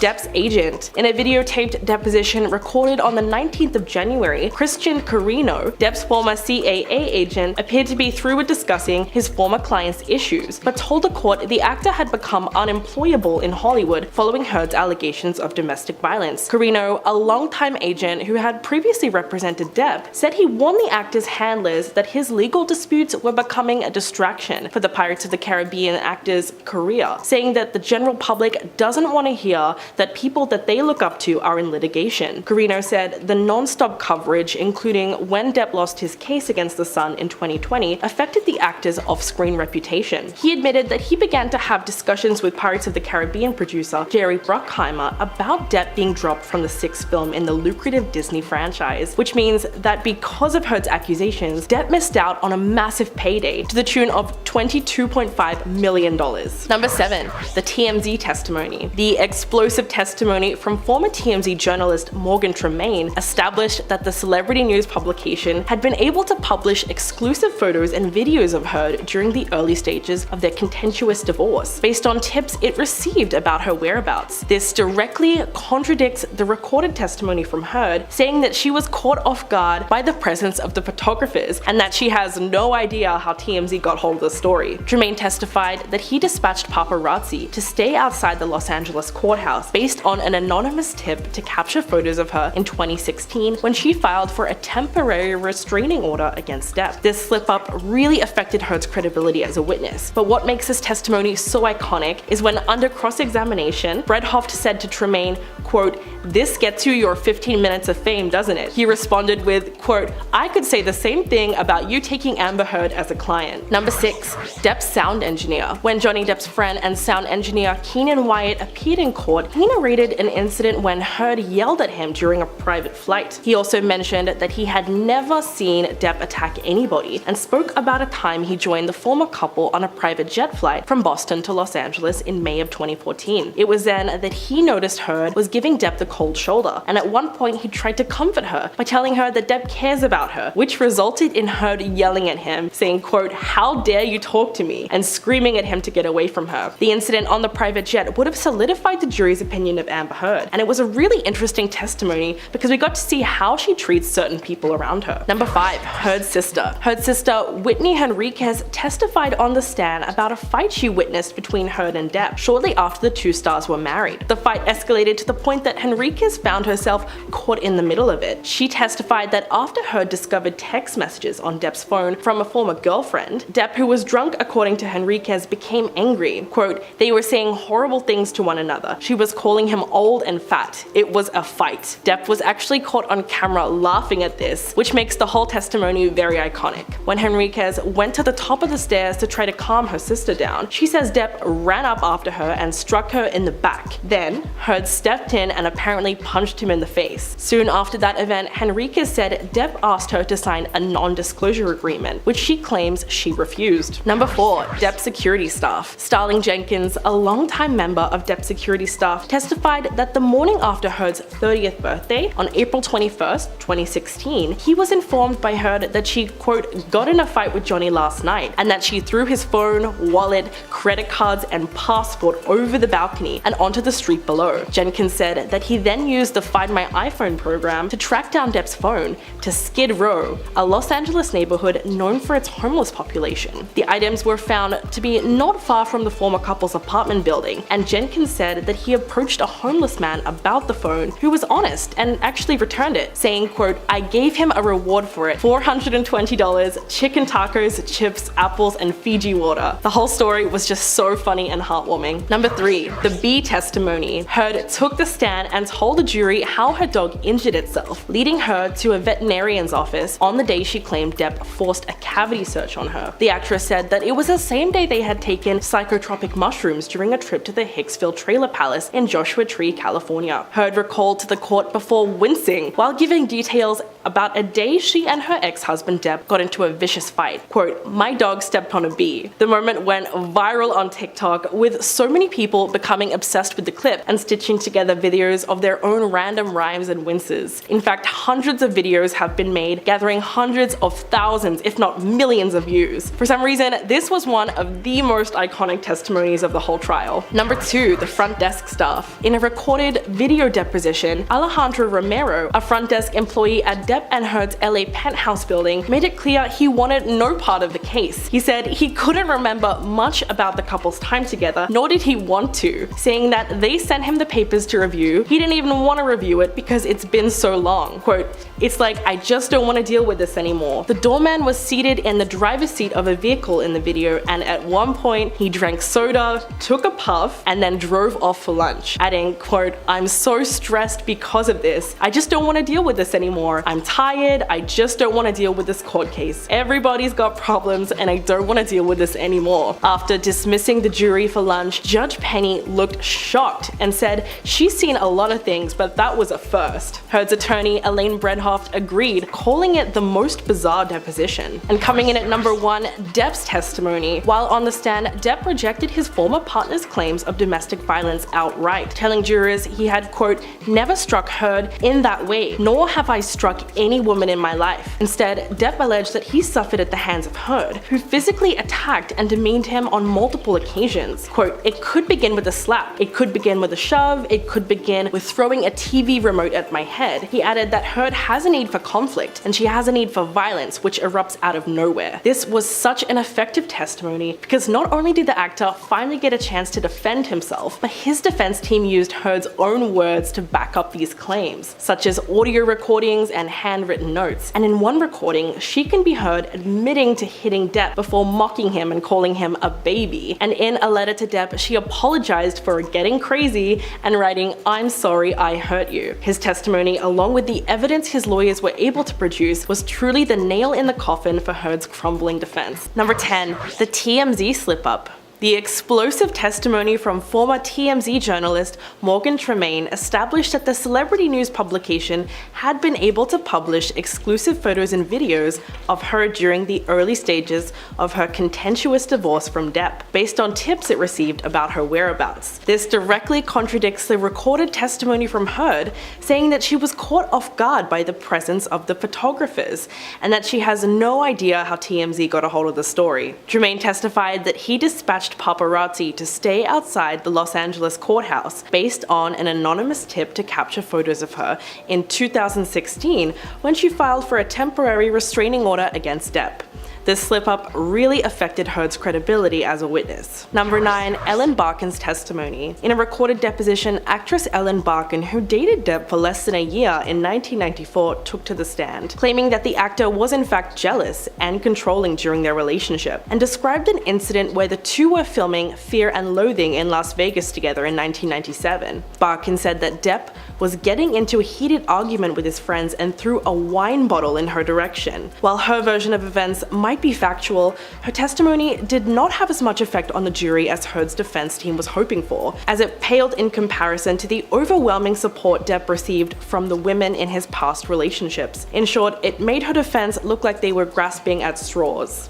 Number 8, Kate Moss takes the stand. Almost a direct contradiction to what Barkin's testimony was hoping to achieve, Kate Moss's testimony clearly resonated with the jury. The British model, who dated Depp between 1994 and 1998, testified that he never pushed her down a flight of stairs. This was important because it directly contradicted Heard's testimony earlier in the trial, when she referred to an unverified rumor that Depp once pushed Moss down the stairs. Moss spoke out about the time that the former couple was staying at a resort in Jamaica when she slipped down the stairs and screamed in agony. It was then that Depp rushed in and carried her to her room and got her medical attention. The 48-year-old's 3-minute testimony was such a slam dunk that Heard's attorneys declined to cross-examine her. Number 7, Amber Heard's ex-assistant speaks out. Want to know what Heard was really like? Just ask Kate James, who worked as Amber Heard's personal assistant for 3 years between 2012 to 2015. She testified that Heard screamed at her when she tried to negotiate her salary of $50,000 per year, less than half of what she should be making as a celebrity personal assistant. In fact, when she did garner the confidence to ask for the salary she was entitled to, she alleged that Heard screamed, quote, "How dare you?" James even said that Heard would regularly call between the early hours of 2 to 4 a.m. while intoxicated, just to yell at her over the phone. Safe to say that the jury believed her on that one. Number 6, Amber Heard's fake crying. Camille Vasquez, Depp's lawyer accused Heard of faking tears, calling the actor's testimony, quote, the performance of her life. Heard took to the stand and told jurors that a harassment campaign waged against her by Depp has left her humiliated and scarred for life from multiple death threats. In closing statements, Vasquez accused Heard of sobbing without tears during her testimony throughout the trial. Vasquez addressed the jurors, saying that the story she spun was shocking and overwhelming, even going on to reference the previous testimony provided by Heard's acting coach Christina Sexton, citing her claims that Heard had difficulty crying while acting. Number 5. Dr. David Kipper's testimony. Depp's private doctor described what really happened on the night the actor's finger was severed, corroborating Depp's version of events. It turns out that the doctor was staying on an island in Australia on March 7th of 2015 when Depp sent Dr. Kipper a text that night, saying that his finger had been severed. The doctor arrived on the scene, treated the wound, and took him to the emergency room. Depp then texted him several days later, blaming himself for the incident. He later admitted in court that he initially lied to protect Heard, saying, quote, I just didn't want her to get in trouble. All in all, Depp came out of this appearing even more likable. Number 4. Dr. Shannon Curry's diagnosis. Dr. Shannon Curry's testimony was the nail in the coffin for Heard's crumbling defense. The forensic clinical psychologist said that Heard did not have PTSD and was merely exaggerating symptoms. The clinical psychologist who evaluated Heard for 12 hours on 2 separate days in December said that she had, quote, grossly exaggerating symptoms of PTSD. Curry concluded that Heard had a very sophisticated way of minimizing any personal problems, and that her evaluation supported 2 possible diagnoses: borderline personality disorder and histrionic personality disorder. Number 3, Johnny Depp's sound engineer speaks out. When Johnny Depp's friend and sound engineer Keenan Wyatt appeared in court, he narrated an incident when Heard yelled at him during a private flight. He also mentioned that he had never seen Depp attack anybody, and spoke about a time he joined the former couple on private jet flight from Boston to Los Angeles in May of 2014. It was then that he noticed Heard was giving Depp the cold shoulder, and at one point he tried to comfort her by telling her that Depp cares about her, which resulted in Heard yelling at him, saying, quote, how dare you talk to me, and screaming at him to get away from her. The incident on the private jet would have solidified the jury's opinion of Amber Heard. Number 2, character witness Christy Dombrowski. Depp's older sister by 3 years told the jury that the actor swore to never repeat domestic violence after their mother was physically aggressive towards them. Dombrowski was the very first witness to testify in the defamation trial. When she took the stand, she spoke about their experience as children, growing up with their mother, whom she described as, quote, high-strung, nervous, and often angry. When speaking of the difficulties that she and Depp experienced growing up, she said that as they got older, they decided that they would never repeat anything similar to their childhood in their own home. Dombrowski's heartfelt testimony painted a sympathetic picture of Depp's childhood, and she was an excellent choice as a character witness. Number 1, the ACLU speaks out.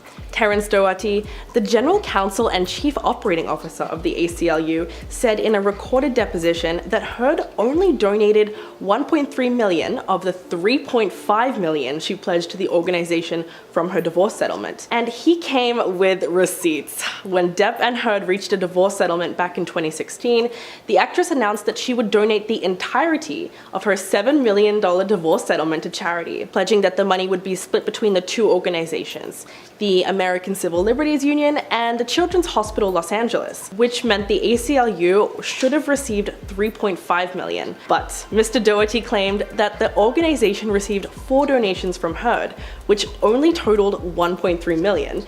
And only one of those payments was from Heard directly. This revelation completely exposed her and made it look as though she was caught in a web of her own lies.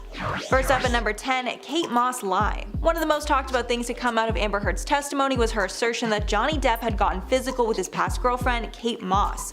While Heard was talking about an altercation between Depp and her sister Whitney, Heard said that she recalled a rumor that Depp pushed Moss down the stairs, and that's when she sprung into action to defend her sister.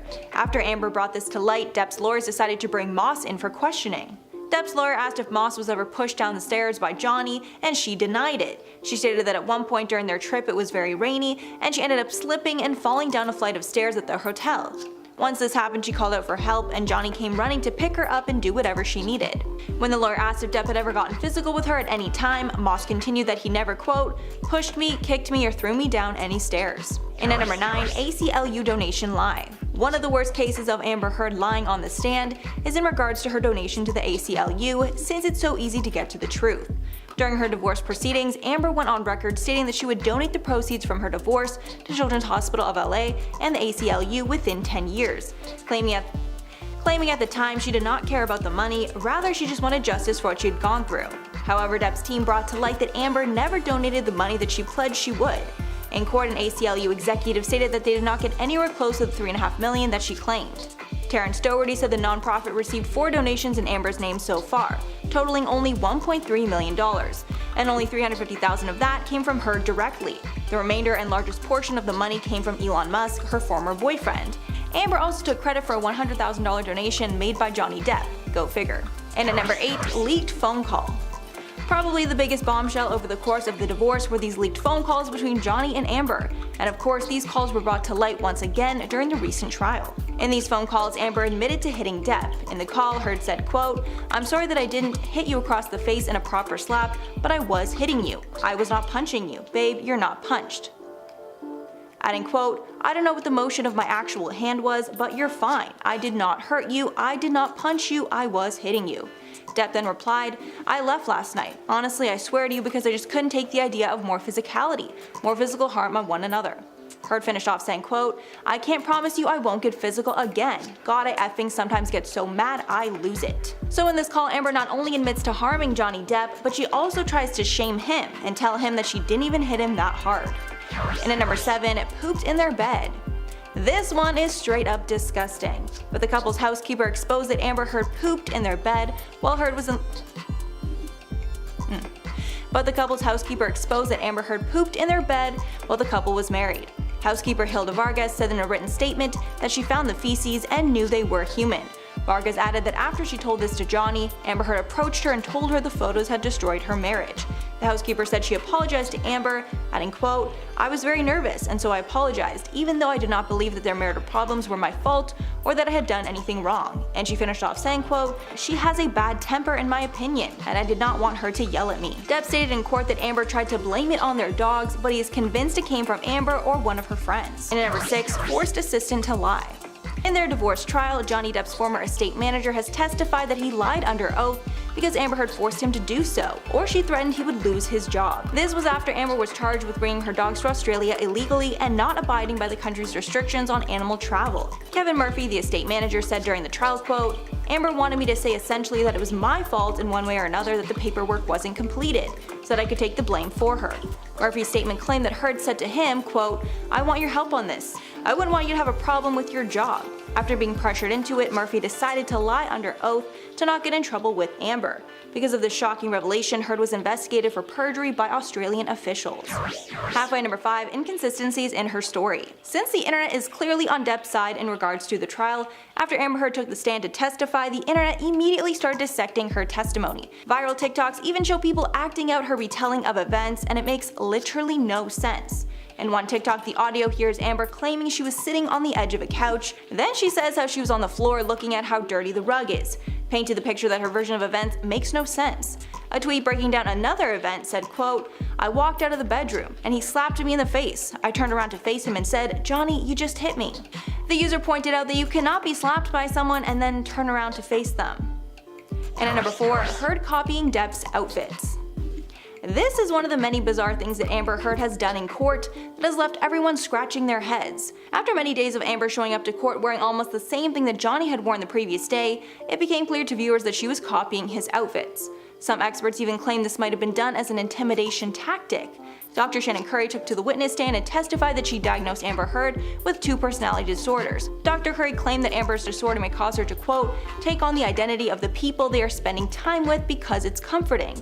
Many fans on Twitter pointed out the strange coincidence, noticing how Heard will copy the color and style of whatever Depp wears the next day. And at number 3, Milani Cosmetics contradicts Amber. During the trial, Amber's lawyer stated that Amber would walk around with makeup constantly in her purse in case she ever needed to cover up a bruise that Johnny had given her. In court, the lawyer held up Milani Cosmetics' all-in-one correcting kit while telling the jury how Heard concealed alleged bruises on her face. During the trial, her lawyer held up the makeup and said, quote, "This is what Amber carried in her purse for the entire relationship with Johnny Depp. She's an actor. Do you honestly think she would have left her apartment without makeup? Do you think she would ever have wanted other people to see her bruises and cuts? This is what she used. She became very adept to it." Milani then clapped back in a TikTok video showing that the product held up in court was not released until 2017, 1 year after Heard filed for divorce. So there's no way that Heard could have been covering bruises with that specific makeup.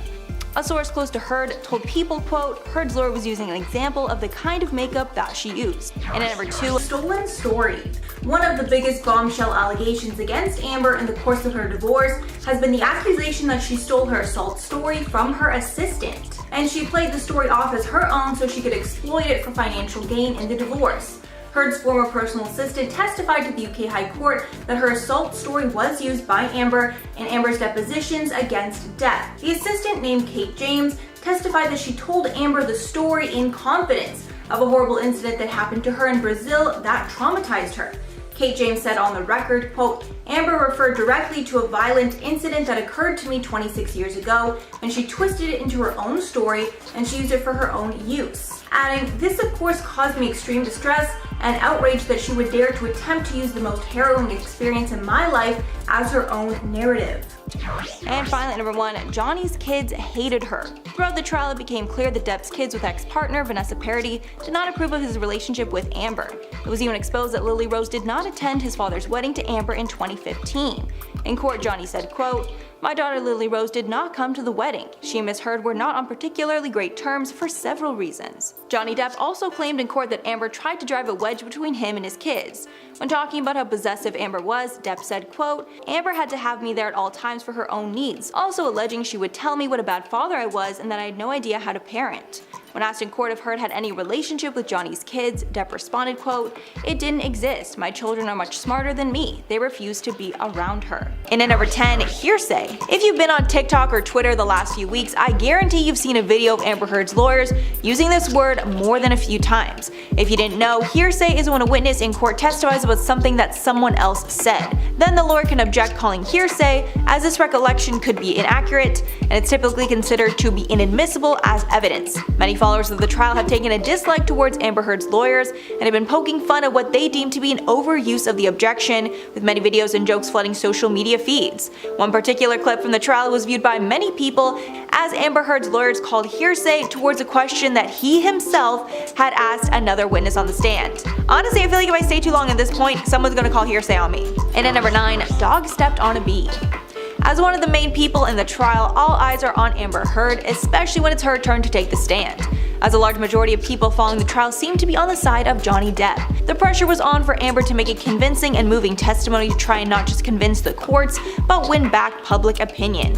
One strange moment from the trial has been going viral. The most hysterical is when Amber appears to start crying when she recounts how her dog stepped on a bee while talking about a situation with Johnny. Her facial expressions and the way she delivers the line are quite comical, and it was so strange it became a viral sound on TikTok. And at number 8, Amber admits to harming Johnny Depp. One of the most important parts of a trial is not just testimony, but the evidence. Amber Heard seemed to be exposed when an audio recording was played for the courtroom, which certainly got people talking. Amber Heard says various different things in the recording, but the line that shocked the people the most was, quote, "You didn't get punched, you got hit. I'm sorry I hit you like this, but I did not punch you." Amber admits to harming Depp, but appears to get hung up on the phrasing of it. Further into the audio, Amber continues to demean Johnny Depp, arguing with him and calling him a baby. Finding proven evidence is a very difficult part of this case, so Amber being on recording admitting to harming Depp was shocking to listen to. And at number 7, Amber mentions Kate Moss. One of the most shocking and recent clips to go viral from the trial was Amber Heard mentioning how she remembered Kate Moss being pushed down the stairs while she was speaking on the stand. Depp and his lawyer visibly reacted with excitement, seeming to cheer at the mention of the name. So for those of us who don't know, who is Kate Moss and why does that matter? Kate Moss is an ex-girlfriend of Depp, whom Heard had previously alleged that Johnny had pushed down the stairs. Due to the fact that Amber brought up the situation and Kate Moss's name on the stand, Depp's lawyers now have the opportunity to bring Kate Moss to the stand and disprove the allegations that Depp had pushed her down the stairs. Kate Moss has never previously accused Johnny Depp of any sort of harm during their 4 years together. This allegation being cleared would be a huge step in the right direction for Depp's legal team towards winning this trial. And number 6, Amber's style. As clips of the trial first started circulating on Twitter and other social media, a lot of close viewers seemed to notice something about the way that Johnny Depp and Amber Heard were dressing. Most notably that Amber Heard seemed to be copying the looks that Depp would be wearing the day before. So is this true? One example pointed out Depp's outfit from the very first day of trial. Johnny Depp wore a gray suit that was paired with a B label pin. The next day Amber showed up in court with a similar gray suit, then a few days later wearing a B lapel pin as well. Seems to be a little too similar to be a coincidence, doesn't it? That's what users on Twitter thought again when Johnny Depp showed up to court with a ponytail on April 18th, and then on April 19th, Amber wore her hair up styled as well. Highway number 5, Johnny Depp and Paul Bettany. Paul Bettany, most notably known for his portrayal of the character Vision in the Marvel Cinematic Universe, has been a longtime friend of Johnny Depp's, before he was married to Amber Heard. Bettany has been roped into the trial as texts between him and Depp were displayed before the court as evidence. So what was so important about these texts that they needed to bring them into court? In the text, Johnny Depp makes references towards harming Amber, and Bettany appears to go along with the sentiment. Depp stated that he and Bettany share a dark sense of humor, and these texts were never meant to be anything real, that he's ashamed of the language that he used. Bettany didn't have much to comment but stated it was incredibly embarrassing to have this personal text looked through by lawyers to use for this court case. And at number 4, video footage of Johnny Depp. One of the most shocking pieces of evidence coming from Amber's side of the trial comes in the form of a video recording Amber took on her cell phone. The video was played before the court and shocked audiences everywhere, pulling into question their beliefs and opinions about the trial. In the video, Amber Heard sets up her phone to secretly record Johnny, seen in the kitchen sporting a cowboy hat. In the video, Depp is seen yelling, kicking cabinets, and slamming doors. As Amber starts to talk to Depp, he discovers the camera and gets angry, picking it up and appearing to throw it. Reactions seem to be split on this video. Some viewers take a great issue with Johnny Depp's actions, however some think that it's just another example of Amber's manipulation tactics, as they say she engages Depp unnecessarily, and comments how she is smiling and laughing when she picks up the camera again just before the recording ends. And at number 3, James Franco. Amber alleged that Johnny Depp would often accuse her of having an affair with her co-stars. While people would say it's just Depp being jealous, it was revealed in court that there may have been more to the James Franco story than Amber is willing to admit to. When Amber's psychologist was on the stand, Depp's lawyer was questioning her about the notes that she had been making about Amber's previous partners. In a section that was labeled Intimate Relationships, we saw the initials JF, which the psychologist confirmed to be James Franco. It states how the two were friends but then got closer, especially getting much closer in December of 2015 when Amber and Johnny were married. Footage was also shown to the jury of Amber Heard and James Franco in the elevators of Amber and Johnny's apartment building, appearing to cuddle up to each other, apparently after she and Depp had gotten into an argument. And at number 2, witness vapes and drives on camera. Alejandro Romero became a part of the trial as he was a doorman working at the building where Amber and Depp had lived. In court, they watched his pre-recorded deposition, a deposition being out of trial recorded testimony. He talked about how he had been called to investigate Amber's reports of someone supposedly trying to break in, though he states he assumed it was just a dog. What he actually said is not what caught most people's attention though. Even the judge had to pause it and was left speechless when Romero can be seen in the recording driving his car without a seatbelt and vaping while he answers the questions, making it clear how little he cared to be there. The judge even said that it was one of the most bizarre depositions she had ever witnessed. And finally at number 1, defecation on the bed. What is probably the most popular and well-known moment from the trial is the testimonies about Amber Heard allegedly defecating on Depp's side of their shared bed after they had been in an argument. Depp had been speaking to a security guard about wanting to go to the place so they could move some of the things around, but his guard tells him it's probably not a good idea, showing him a photo of the state of the bed. According to Depp, Amber tried to blame it all on their dogs. However, Depp states that the dogs are teacup Yorkies, and this doesn't seem to make sense with what he saw in that image. He states that all he could do was laugh at the situation due to how bizarre and outlandish that it was. And I completely agree, I have no idea how to react to that kind of a situation, it's just so bizarre. This moment from the trial took the internet by storm and was one of the first things to turn many new and curious eyes to the case. I still can't even think of a situation ever where somebody would do that.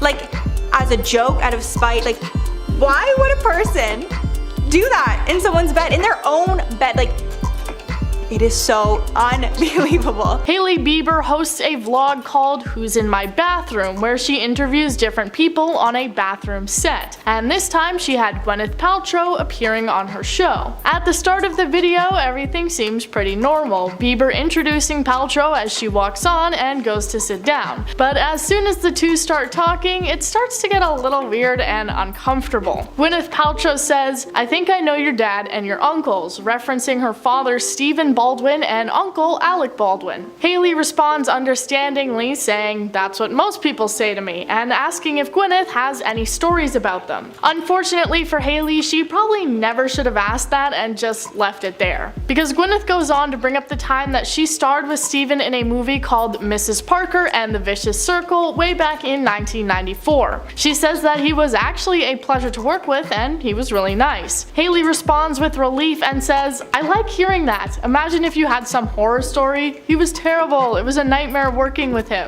Bieber is joking about the situation and Gwyneth then tries to throw another joke into the mix, but it really doesn't land. She says, "That would be bad," or "if I like your dad in the bathroom." Hailey seems to get uncomfortable and starts telling Gwyneth that she actually has had that happen. People telling her that they've had sex with her father and she's pretty sure that he doesn't know that she knows. Gwyneth laughs along and quickly tries to clear up the situation, waving her hands and saying, I didn't. And Hailey leans forward saying, "Oh well, that's good to know." The video then continues on and nothing else overly important really seems to happen. The video garnering over 150,000 views in just one day. People in the comments seem to have mixed opinions on Gwyneth, with some people saying that she is hilarious and well-intentioned, and others plainly stating that they just don't really like her. Now let me talk about Goop, which is slightly off topic, but I just can't talk about Gwyneth Paltrow without mentioning this, and if you're somebody who doesn't know about what Goop is, I am obligated to educate you. Gwyneth launched the Goop brand back in 2008, starting as just a newsletter which grew into a website, fashion line, product line, podcast, health summit, and more. They have sold many controversial products on their website. The most talked about including a jade egg that would apparently regulate your menstrual cycle and raise your libido, and a candle that was genitally scented. The jade egg actually ended up with Goop having to pay around $150,000 in penalties for making medically unsubstantiated claims, a common trend on the website and in advertising of their products. They still sell the egg and a sticker that is said to fix body imbalances because it's made of NASA spacesuit material, but NASA themselves said that this simply wasn't true. After a wellness summit in 2019, many were left disappointed and were quoted as saying Gwyneth was a greedy extortionist. An attendee said, "She had a ton of security, she was unapproachable, she did the minimum, a few fireside chats with Twiggy and Penelope Cruz, then she put on her Birkenstocks and snuck out." Despite all their controversy, Goop is still running, and when I went to their website, they even advertised their 69 new arrivals. And yes, I did chuckle, I am only human. Hey guys, in this video we're going to be talking about Jenna Ortega getting called out by a Hollywood producer, Gwyneth Paltrow getting dragged online, and the insane viral video of a hockey player's son destroying a wheelchair. If you watched the interview, you'll know that she pretty much threw the Wednesday writers under the bus. She claimed that she changed parts of the script without consulting anyone, because she felt like the lines didn't make sense. Jenna was then put on blast by Spartacus producer Steven DeKnight. In a series of tweets, he condemned her comments as entitled and toxic. He wrote, "She's young, so maybe she doesn't know any better, but she should. She should also ask herself how she would feel if the showrunners gave an interview and talked about how difficult she was and refused to perform the material." He followed that up by saying, "This kind of statement is beyond entitled and toxic. I love her work, but life's too short to deal with people like this in the business." Wow, and this is coming from a veteran Hollywood producer and filmmaker. Apart from Spartacus, Steven has also worked on the TV series Daredevil and Buffy the Vampire Slayer, so he definitely knows a thing or two about the industry. In his final tweet he said, "In this business, it's extremely bad form to throw your collaborators under a creative bus." He called Jenna's behavior extremely unprofessional and said that in his opinion, actors should air their concerns behind the scenes and not trash the writers on a public podcast. Most people seem to agree with his opinion and felt like Jenna was actually biting the hand that feeds her. To be clear, she was criticizing the same show that gave her mega fame. But if you listen to what she really says, a lot of it was actually constructive. She said, "I don't think I've ever had to put my foot down more on a set in a way that I had to on Wednesday. Everything that she does, everything that I had to play, does not make sense for her character at all." She also had a massive issue with the love triangle, which she says made absolutely no sense to her character. This led her to butt heads with other people working on the show, like director Tim Burton. She said, "He didn't want me to have any expression or emotion at all. He wanted a flat surface, which I understand. It's funny and great, except when you're trying to move a plot along, and Wednesday is in every scene." Unfortunately for Jenna, changing the script did have actual consequences. In the end, she said that people didn't completely trust her to do what she felt was right for her character. She said, "The script supervisor thought I was going with something, and then I had to sit down with the writers, and they'd be like, 'Wait, what happened to the scene?' And I'd have to go and explain why I couldn't do certain things." It was really this part of the podcast that people had an issue with. Shortly after the episode aired, Jenna ended up deleting her Twitter account, most likely because of all the backlash. Some people obviously assume that she was entitled or bossy, but if anything, she just comes off as someone who takes her character very seriously. A lot of that criticism was turned inwards, and you can tell that Jenna is actually kind of a perfectionist when it comes to her work. She even admitted that most of the time she was dissatisfied with her own performance. In fact, she said there was not a single scene during production when she went home and thought, "Okay, that should be fine," which I'm sure a lot of us can relate to. Then when the show actually started to take off, she developed something called imposter syndrome, and just couldn't believe people when they complimented her on her performance. But she obviously was doing something right.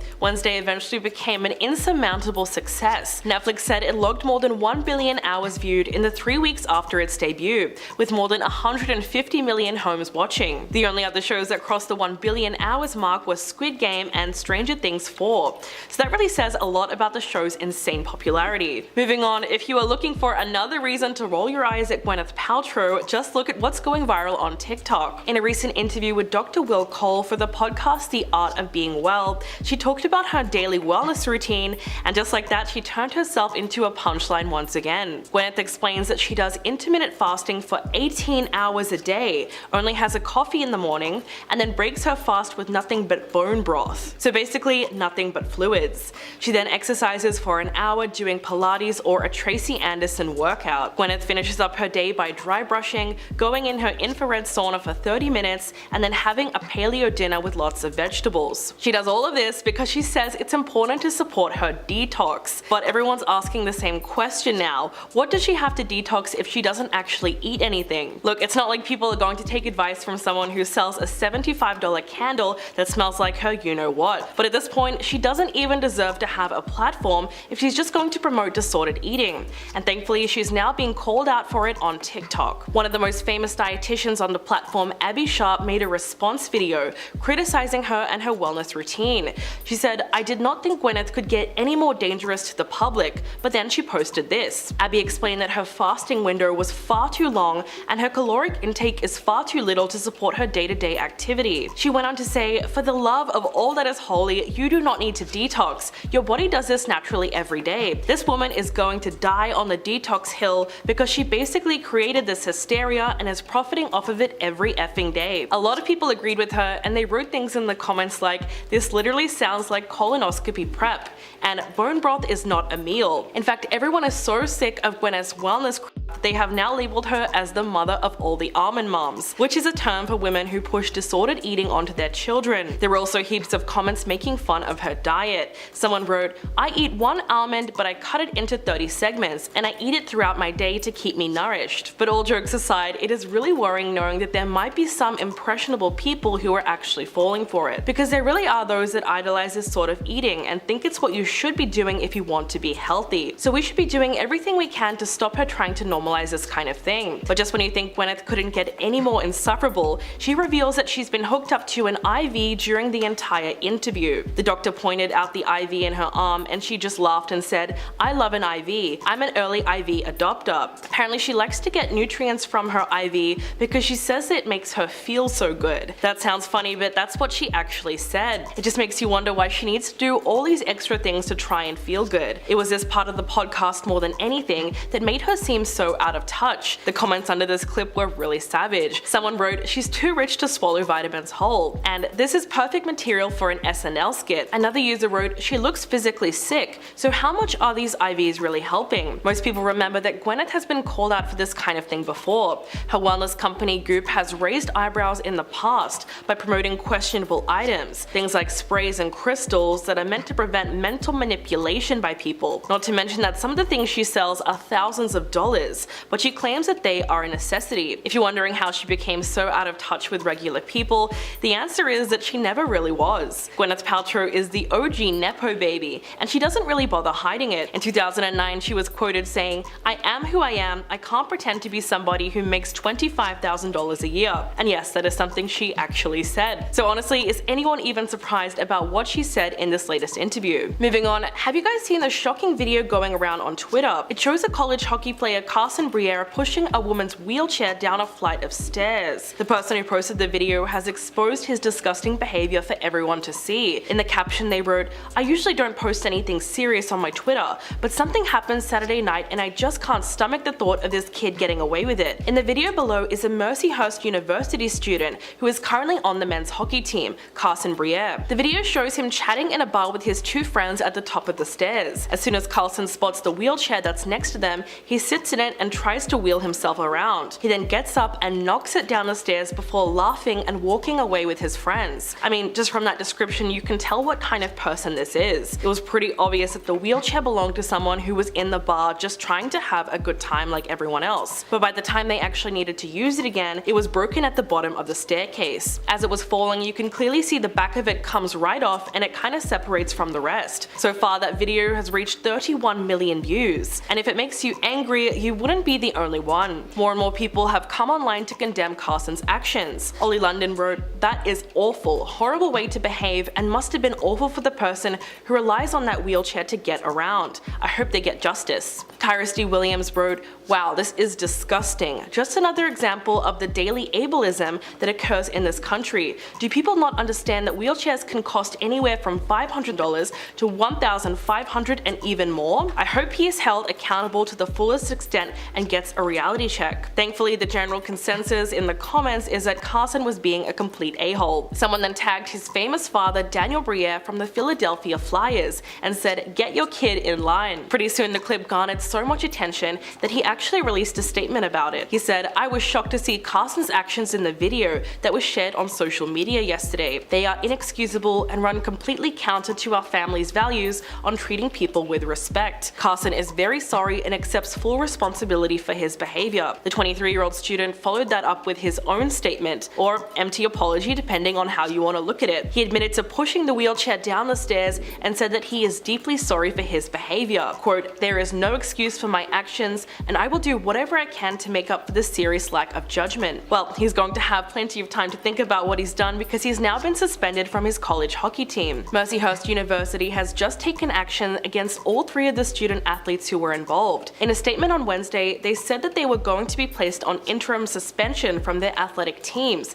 pending the outcome of an investigation. They said, "The actions displayed in this video make our hearts heavy and fall short of our mercy belief in the inherent dignity of each person. We pray for and we are in solidarity with the victim and all persons with disabilities who rightfully find actions like this to be deeply offensive." A GoFundMe page was then opened by the person who posted the video. It's because the wheelchair was completely broken, and they are now trying to raise enough money to get the woman a new chair. So far they managed to raise around $6,000. It's worth noting that in the midst of all this backlash, there were a few people saying things like it wasn't a big deal that he broke the chair and he was just being a drunk college kid. Someone even said, "Why would she leave the chair in the middle of the bar if she didn't want it to get broken?" I think in the end you can do as much mental gymnastics as you want to try and justify this, but sometimes it's just crappy behavior and it's that simple. First up, Tekashi69 has just been savagely attacked by a group of men inside the bathroom of a gym, and the injuries were so bad that he had to be rushed to a hospital by ambulance. Shocking footage of the incident has been circulating across the internet. The video that was posted to Twitter shows two men towering over him as he lies on the bathroom floor, trying to protect his head from the blows. The men yell at him to shut the F up as one of them kicks his stomach and the other one punches his head. It's extremely brutal. Another one of his attackers can be heard saying, "Take a picture, I'm gonna be famous now." The person filming almost seems like he's in on it too, because at one one point he tells 6ix9ine that he's a fan. After the men leave, the rapper then gets up off the floor and walks out of the restroom with a bloody face. His attorney told TMZ that he tried to fight off the attack, but there were just too many of them and he didn't have security with him at the time. Judging from the video, it didn't seem like he had much of a chance anyway, given that there were 3 or 4 of them against 1. Police and EMS were then called and 6ix9ine was taken to a hospital in an ambulance. So far, we don't know the extent of his injuries, but we do know that it was very serious. Apart from his head, he also suffered injuries to his jaw, ribs, and back. Although footage of the incident is very disturbing, it's brought about mixed reactions on Twitter. While some were condemning the attack, others seemed to be celebrating it. And yes, there is a reason for that. To most people, Tekashi 6ix9ine is just a rapper who reminds them of a bag of Skittles. But he actually has a notorious history that's now put a massive target on his back. In 2019, he was sentenced to 2 years in prison for his role in the 9 Trey Gangsta Bloods gang. He was facing 47 years behind bars on racketeering and armed robbery charges, so he decided to take a plea deal that would lower his sentence. In exchange, he had to help the feds take down his former gang associates. During the trial, footage of him on the stand went viral because of how cordial and relaxed he was while describing everything. He laid out the inner workings of the gang, detailed their attacks, and explained their leadership ladder. He also named other members of the 9 Trey gang, including rappers Jim Jones and Cardi B. After 3 days of extensive testimony, the assistant US attorney said that he will forever have to look over his shoulder, and he was completely right. No matter how much time he was facing, accepting the deal turned out to be a very controversial decision. 6ix9ine was immediately labeled as a snitch by other artists and became ostracized from the hip-hop community. In the following days, it seemed like the entire world was making fun of him. Several big-name rappers like Snoop Dogg, 50 Cent, and Future blasted him on social media, calling him a rat. After that came all the snitching memes. When photos of him on the stand went viral, people started making parodies of his testimony by making it look like they were confessing to random things that had absolutely nothing to do with the case. In the end, being labeled as a snitch completely destroyed 6ix9ine's reputation and cost him a boatload of valuable relationships. There is now a laundry list of rappers and producers who straight up refuse to be affiliated with him. This is pretty shocking when you consider that he used to be one of the most successful rappers in the game. Over the years, 6ix9ine has released 2 studio albums and worked with people like Nicki Minaj, Kanye West, and 50 Cent. In March last year, he opened up about his financial situation and revealed that he is now struggling to make ends meet. He said, "I have had to try to restart my career after my release from prison. I was out of the business for 2 years, which caused me to lose all the momentum I had achieved before I was arrested. I may never reach the levels of success I had before my arrest." Even worse for him, his accountant has now claimed that his net worth is technically less than zero. That's kind of insane when you think about the fact that he was once estimated to be worth roughly $8 million.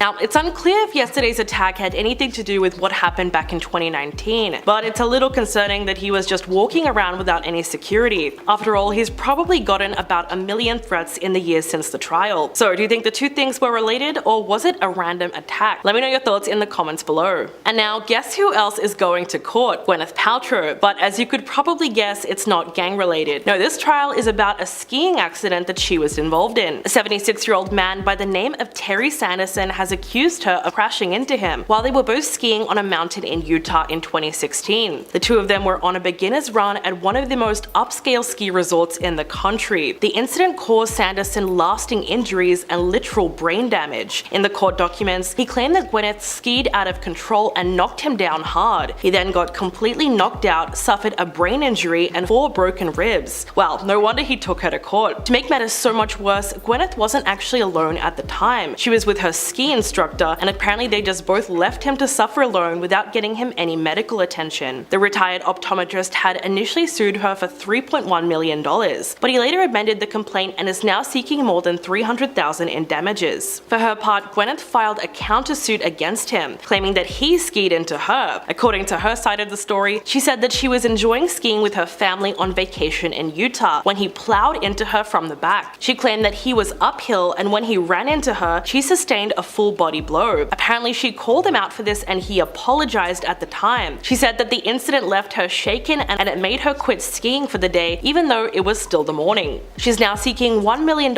in damages plus attorney's fees. So this is going to be a very tense legal battle. After more than 6 years, the two of them will finally reach a conclusion about what really happened on that day. Gwyneth's attorneys called Sanderson's story utter BS and accused him of suing her to exploit her wealth and celebrity status. this. They argued that his injuries might have even been the byproducts of aging, given that he was around 70 years old at the time. Meanwhile, his attorneys have attempted to paint her as a negligent celebrity, with little care for the injuries inflicted upon a regular person. So whose side are you on? Because as you can probably guess, most people think that Gwyneth is in the wrong. They've even been making fun of her courtroom appearance and comparing her to Jeffrey Dahmer. Yes, the guy who literally ate a bunch of people. Pictures were taken of her in court yesterday, and for some reason her large aviator-style sunglasses became the center of attention. It wasn't long before people made the comparison to the ones that were famously worn by Jeffrey Dahmer. As you know, he was responsible for taking the lives of 17 young men between 1978 and 1991. He also dismembered and ate some of their body parts. So the fact that anyone is comparing him to Gwyneth Paltrow is literally insane. But you do have to admit the resemblance is uncanny. People commented things like, "So that's where her bone broth comes from," and "Guess she's going for the Dahmer look." In fact, more than anything else, it seemed like fans were making jokes about the trial. Someone wrote, "As an optometrist, he should have seen her coming. I fear it may be on him." But there were also some who came to her defense and argued that Sanderson was just after her money because he was retired and no longer working. Several videos of Gwyneth sitting in court have also been circulating on Twitter. What's really interesting is her over-the-top facial expressions while she's sitting next to her attorneys. Despite the fact that the jury is watching her every single move, she is really struggling to hide her feelings. Judging from the videos, she seems to be both disinterested and incredibly smug at the same time. She was also seen using a blue notebook to shield her face from view when she was entering and exiting the courtroom. On the opening day of the trial, Gwyneth and Sanderson were sitting across the courtroom from each other. The judge offered instructions to the 8-person jury while the attorneys for each side introduced themselves before making opening statements. The trial is expected to last about 1 week. Although we don't have an official witness list, we do know that a lot of them are expected to testify tomorrow. Gwyneth will most likely take the stand, and we will also be hearing from family members who were with her at the time of the incident. So it's going to be really interesting to see how this whole thing pans out over the next couple of days. Let me know in the comments below who you think is going to be found guilty. And now Chaeyoung from Twice has come under fire for wearing an extremely controversial shirt. The 23-year-old member of the K-pop group Twice issued an apology yesterday after she uploaded a photo of her wearing a t-shirt with a racist hate symbol. I won't be going into specifics here, but it was one that appeared on the infamous German flag. She was seen performing in a QAnon shirt for the South Korean series Show Music Corps. The shirt had a 70s picture of Sid Vicious wearing a t-shirt with the tilted symbol on it. When photos of the event started making their way across the internet, the singer came out issuing an apology. She said, "Hello, this is Chaeyoung from Twice. I sincerely apologize regarding the Instagram post. I didn't correctly recognize the meaning of the tilted symbol in the t-shirt I wore.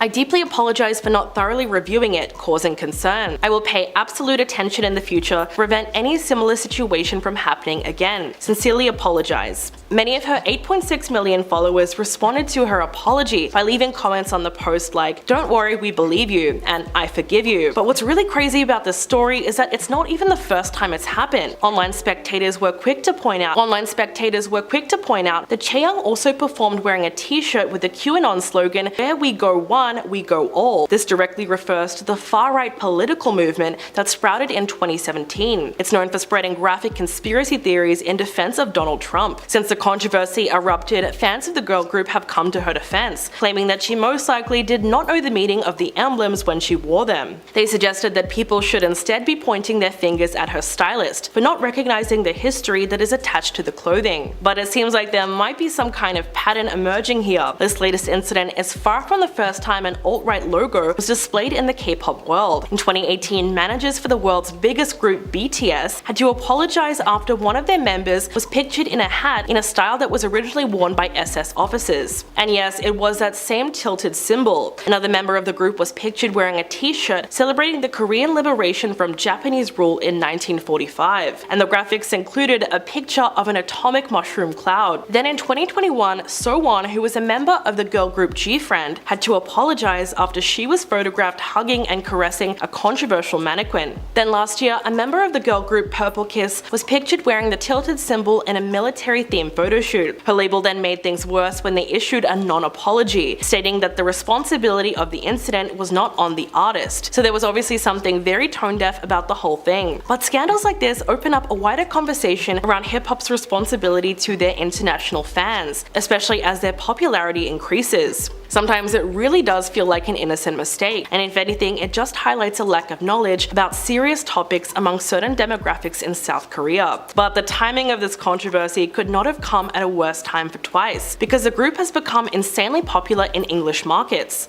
The 9-member girl group have enjoyed crossover success outside of South Korea since their debut in 2015, with 4 of their albums reaching the US top 10. They recently launched the top of the Billboard 200 with the release of their 12th mini-album Ready to Be. The 7-long set includes their second English language single Moonlight Sunrise, which peaked at number 84 on the top 100. They were also honored with the Breakthrough Award at Billboard's Women in Music event on March the 1st, which makes it pretty clear that their global reach has become even bigger. Number 10, the wellness routine. Many know Gwyneth has been sort of a wellness guru, but some of her tips are being slammed because of how just downright ridiculous they are. During an interview with Will Cole, who calls himself a functional medicine practitioner, Gwyneth goes through her wellness routine, sharing that she eats bone broth for lunch, quickly followed by an hour-long workout and then 30 minutes in her sauna. Sharing that she mainly follows a paleo diet and says, "It's really important for me to support my detox." One fan asked the star a question in the comments saying, "What are you detoxing from if all you eat is broth and veggies?" Other fans were concerned, believing the star was supporting eating disorders, which is a bad image to promote, especially to a younger, more impressionable generation. This is not the first time Gwyneth has been bashed for her interesting wellness choices though. In 2016, she told the New York Times that she's been stung by bees, saying, "It's a 1,000-year-old treatment. People use it to get rid of inflammation and scarring. It's actually pretty incredible if you research it, but man, it's painful." When noticing the backlash she was receiving about her reportedly very unrelatable routine, she responded by saying, "This was a transparent look at a conversation between me and my doctors, not meant to be advice for anybody else." Even so, it won't stop the internet from calling her the ultimate almond mom. Number 9, we have the food stamp challenge. Though a lot of people saw Gwyneth's food stamp challenge as very valuable, others didn't necessarily see it that way. Back in 2016, the star took on a food stamp challenge which consisted of spending $29 for the whole week. Part of the trend where people limit their family budget to just $1.38 per meal in order to raise awareness about food stamp cuts. She tweeted at the time a photo of her haul with the caption, "This is what $29 gets you at the grocery store. What families on food stamps have been living on for a week. We're walking in their shoes to see how far we get." This photo really sparked some hate, with the Telegraph coming out with an article called "No Gwyneth, Busy Mothers Can't Live on Lettuce, Limes, and Beans." Going on to say, Paltrow's selection of green vegetables meant that she'd be consuming fewer than 1,000 calories a day, which is about half of what the NHS recommends for a healthy, balanced diet. With many confused by the amount of limes she picked out, a fan commented saying, "People who live on food stamps don't just get to have the nutrients, they have to actually get the calories as well, because they tend to have very physical lives, doing service labor or taking care of children, not necessarily being able to afford a car and so forth." Gwyneth ended up failing the challenge on day 4, proving the point of how difficult the budget really is. So in the end, I guess she got people talking, which was really the whole point anyways. Number 8, the ski incident. Now let's talk about the 2016 skiing accident. The trial that has just started this week has many wondering what the outcome is going to be. Terry Sanderson took Gwyneth to court after accusing her of crashing into him, resulting in some serious injuries while they were both skiing in Utah about 7 years ago. Terry says in his statement, "Gwyneth skied out of control, knocking me down hard, knocking me out, and causing a brain injury, 4 broken ribs, as well as other serious injuries." He goes on to claim that after the incident, the star and her ski instructor skied away from the scene without getting him any help. Gwyneth's lawyers came back with a counter-argument, which states she was enjoying skiing with her family on vacation in Utah when Terry, who was uphill, plowed into her back. She sustained a full-body blow. Paltrow was angry with Terry and said so. Terry then apologized. She was shaken and upset and ended up quitting skiing for the whole day, even though it was still the morning. Currently, Terry is seeking $300,000 in damages according to court documents, whereas Gwen is countersuing for just $1, as well as her attorney's fees. Looks like her family will take the stand as witnesses, and the whole thing will last about a week, so I guess only time will tell what really happened that day. Number 7, the jade egg. We all know Gwyneth has had some questionable wellness tips, but this one sparked up a specific type of controversy back in 2017. The star received a letter from Tina, Truth in Advising, which accused her company, Goop, of using deceptive health and disease treatment claims in order to sell her products. Allegedly, Goop didn't really do much about this letter, so Tina contacted the California Food, Drug, and Medical Device Task Force, which resulted in a lawsuit for the jade egg, the rose quartz egg, and the Inner Judge flower essence blend. She basically claimed that these products would completely change your life. The eggs Eggs, which are meant to be inserted down below, allegedly would increase vaginal muscle tone, hormonal balance, and feminine energy in general. When health experts saw these claims, many came forward, essentially saying that there is absolutely no truth to this whatsoever. One doctor shared on her blog saying, "This is the biggest load of garbage I have ever read on your site since vaginal steaming. It's even worse than claiming bras cause cancer. But hey, you aren't one to let facts get in the way of profiting from snake oil." In the end, Goop settled the lawsuit and made a deal to remove the claims. That had no evidence. Number 6, the stickers. The star has angered a lot of people in the past, but one group of people that are fans of Gwyneth may surprise you. Looks like Goop managed to land in NASA's burn book. This happened back in 2017 when she came out with $120 stickers, which were supposed to rebalance energy frequencies in customers' bodies. Her company shared that these stickers were made from the same conductive carbon material NASA uses to line spacesuits so they can monitor the astronauts' vitals, saying that the sticker can target imbalances within. This very specific claim caught the attention of the former chief scientist for NASA. He told the press that these stickers were a load of BS, explaining that the spacesuits aren't made from carbon, and if they were, they wouldn't be able to monitor vital signs, saying the logic doesn't add up. The company saw this statement from the former NASA employee and quickly changed the description of the insanely expensive stickers. They wrote in a statement, "We apologize to NASA, our customers, and our fans for this communication error. We have learned that our engineer was misinformed by the distributor about the material in question, which was purchased for its unique specifications." Oddly enough, even after all this, Goop still promotes these stickers on their site. Number 5, we have the interview responses. The star has said some weird things in interviews in the past, so let me go through them for you and you can tell me what you think. In her 2001 interview, she said, "Beauty fades. I just turned 29, so I probably don't have many good years left in me." Or what she said when discussing why she doesn't get drunk, saying, "I think they're idiot people and I'm a normal person. My friends are adults, they have one drink and they hold their liquor. I think it's incredibly embarrassing when people are drunk." She even went on Conan to say that she'd rather pass away than let her kids eat a cup of soup. The one quote that people believe shows her true colors is when she talks to the press about her haters and what she really thinks. She shares, "I am who I am and I can't pretend I'm somebody who makes $25,000 a year." This definitely didn't sway many people's opinions about the star being a little bit of a snob in the end. Number 4, we have the racist tweet. It's been a bit of an ongoing joke about how much Gwyneth loves to talk about her friendship with Beyonce, and I can't say I blame her. But after posting a pretty out-of-touch tweet, she got some pretty insane backlash from her fans. According to the star, she and Beyonce first became friends at a charity event in the early 2000s, and they've been close ever since. The two have been seen at many events together and have even reportedly called each other perfect in the past. Gwyneth told The Sun that both their marriages work well together, saying they balance each other out. "Chris and I are like Jay and Beyonce, two paranoid ironists and two calm grounded people." The star sparked outrage after posting a photo of herself with the rapper The Dream and B-High, with the caption using the N-word. One fan commented, "Gwyneth might be getting a little too comfortable around her black friends." Perez Hilton commented as well, saying, "If you hate Gwyneth Paltrow now, you're gonna like her less." In response, the star tried to defend herself, tweeting, "Hold up, it's just the title of a song." But it seems like the damage has already been done, after another user wrote, "If you're not African American, then there's no instance for you to use this word. It doesn't matter if you're friends with Jay-Z, Beyonce, Oprah, or President Obama, don't use the word." Number 3, we have the gift guide. Gwyneth's company has a newsletter full of her life advice, and every year they come out with the Goop Holiday Gift Guide, which many fans think is just ridiculous. The 2020 edition seemed to have some strange recommendations that many thought were just a little too expensive for absolutely no reason. One item was a 12-ounce travel mug priced at $180, which angered one news reporter who said, "It might be time to simply get over yourself and drink your coffee faster." Another option is the $125 storytelling robot, which many fans believe is just a way to not have to read to your kids at night. Along with these choices, there are a few lower priced options, but those were interesting as well, with one gift being a brass fire extinguisher. I mean, it definitely is a gift that no one else would be getting, but if you really want to have a unique gift, then maybe it's the way to go. She also added some extreme choices that would be such a show of wealth, with one gift being the Journey to the Nature's Edge exhibition adventure, priced at $1.3 million. This has left many believing that she's just a bit too far out of touch. Number 2, we have her parenting methods. Gwyneth definitely has a parenting style that has fans torn, with many believing this type of parenting goes hand in hand with just being wealthy. During an interview with the Daily Mail, she shared how her daughter was upset at her because she only lets her kids watch TV in French or Spanish. She explained in the interview, "When I'm in France, I go and buy all of their cartoons, pounds, which is just a pretty unrelatable thing for the average person. Along with her strict diet, it's hard to believe she doesn't cave into her kids every now and then. She's previously recommended keeping a bamboo matcha whisk in the kitchen for when you're making matcha tea. She has also allegedly put her kids on a low-carb, gluten-free diet, admitting that it leaves her with a specific type of hunger that comes when avoiding carbs. Though it does seem she has other great parenting methods that may have been noted, there's definitely a few that just not everyone can get behind. And finally, at number 1, we have bashing America. Gwyneth has had some thoughts on America and Americans that she hasn't been afraid to share in the past. She shared in a Portuguese newspaper saying, "I love the English lifestyle. It's not as capitalistic as America. People don't talk about work or money, they talk about interesting things at dinner. I like living here because I don't fit into the bad side of American psychology. The British are much more intelligent and civilized than the Americans." After this statement, she received quite a bit of backlash from her fellow Americans, with many commenting that they don't need her. Not long after the star had to come out with a statement which she shared with people about how much she loves being American, saying, "First of all, I feel so lucky to be American. When you look at the rest of the world, we are so lucky. And that's something my dad has always instilled in me. I feel proud to be American." But many fans speculate that she could just be backtracking in order to preserve her reputation.